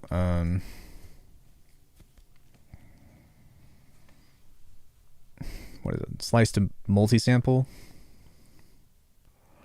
or drum machine for that matter. It doesn't really matter, but one of the issues with this is that all of this is going to be spread across the keyboard. So I have a solution to how this is going to work. You're going to go slice and place onsets, and now from this you are going to take all of these and hit Command B. Oh yeah. And take all of these guys, and now you can right click, distribute select equally, and now you can play everything from a different slice mode, or you can move this and have different speeds and play with the granular stuff on this. Oh yeah. Oh no. Oh yeah.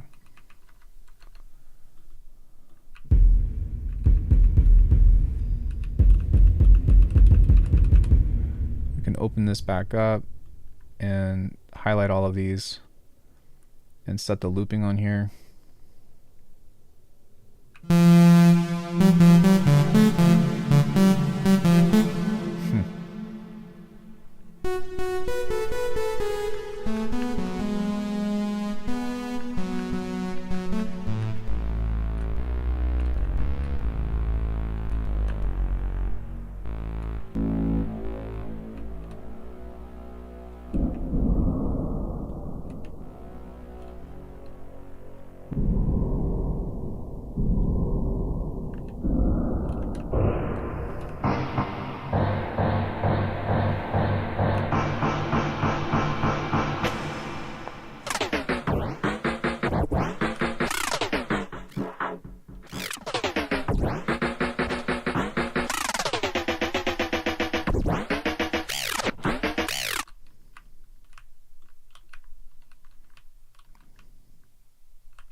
What happened?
I just wish that this would like play through itself.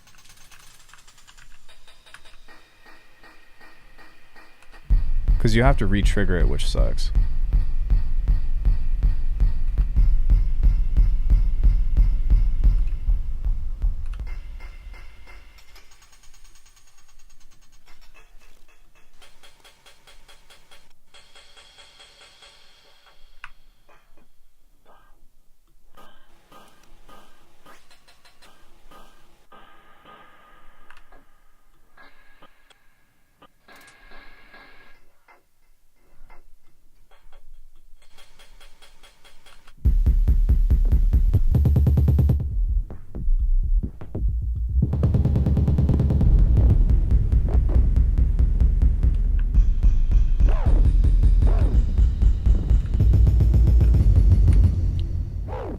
But I mean, once you have one of these for your drums, one of these for your bass, and one of these for, you know, your melodics and stuff, like, holy cow, there's a lot of really cool potential for you to do some cool shit as far as manipulation goes.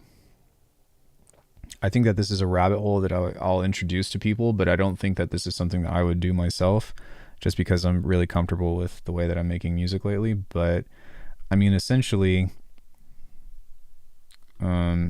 this is kind of like a pseudo octatrack, right?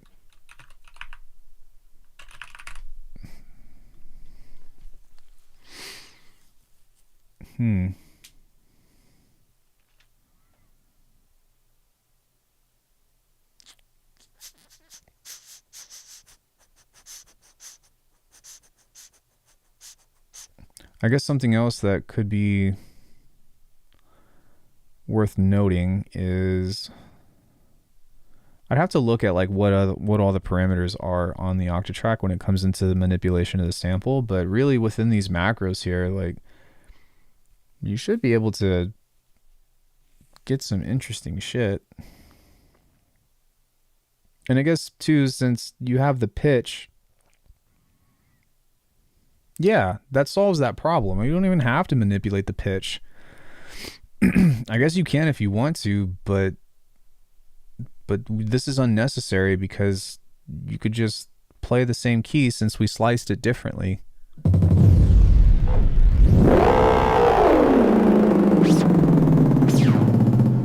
So the only thing that would be important is like maybe messing with the speed on stuff, and then, which is no big deal, and then maybe messing with the repeats. So, yo, Michael, what's up, bro? Messing with the repeats, or you could just manipulate the playhead mode as well, or set the loops and the loop length. Yeah, because if you turn that on anyways and you set that on all of them, then it should be fine.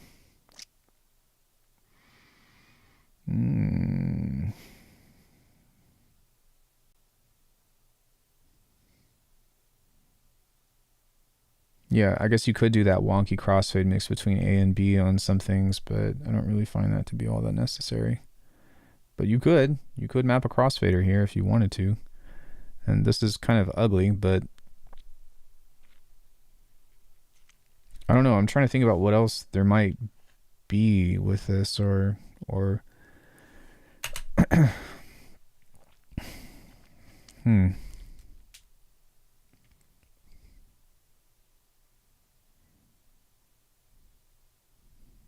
Yeah, this could be fun.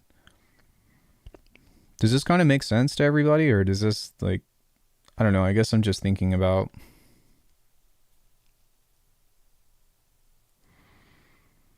what else you might want to do.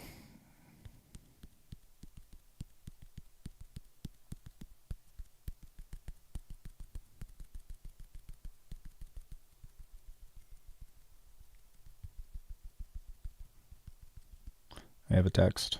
Who texted me?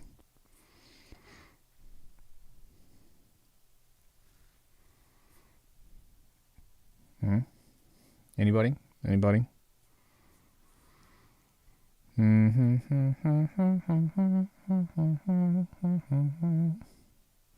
think what I might do is I might talk about like the approach to or the mindset behind how to slice stuff and make things easier for you within this. So that way you can actually navigate through slices and play pitches and stuff.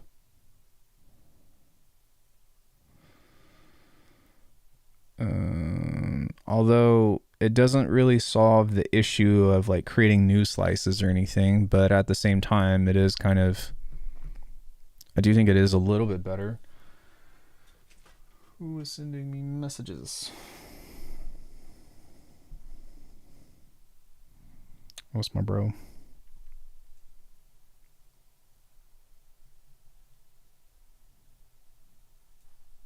Okay, I'll call him back in a little bit. Yeah, well, okay. I don't really have anything else that I want to cover, so we found some cool shit today, and I'll be covering this approach probably over the course of a couple of videos.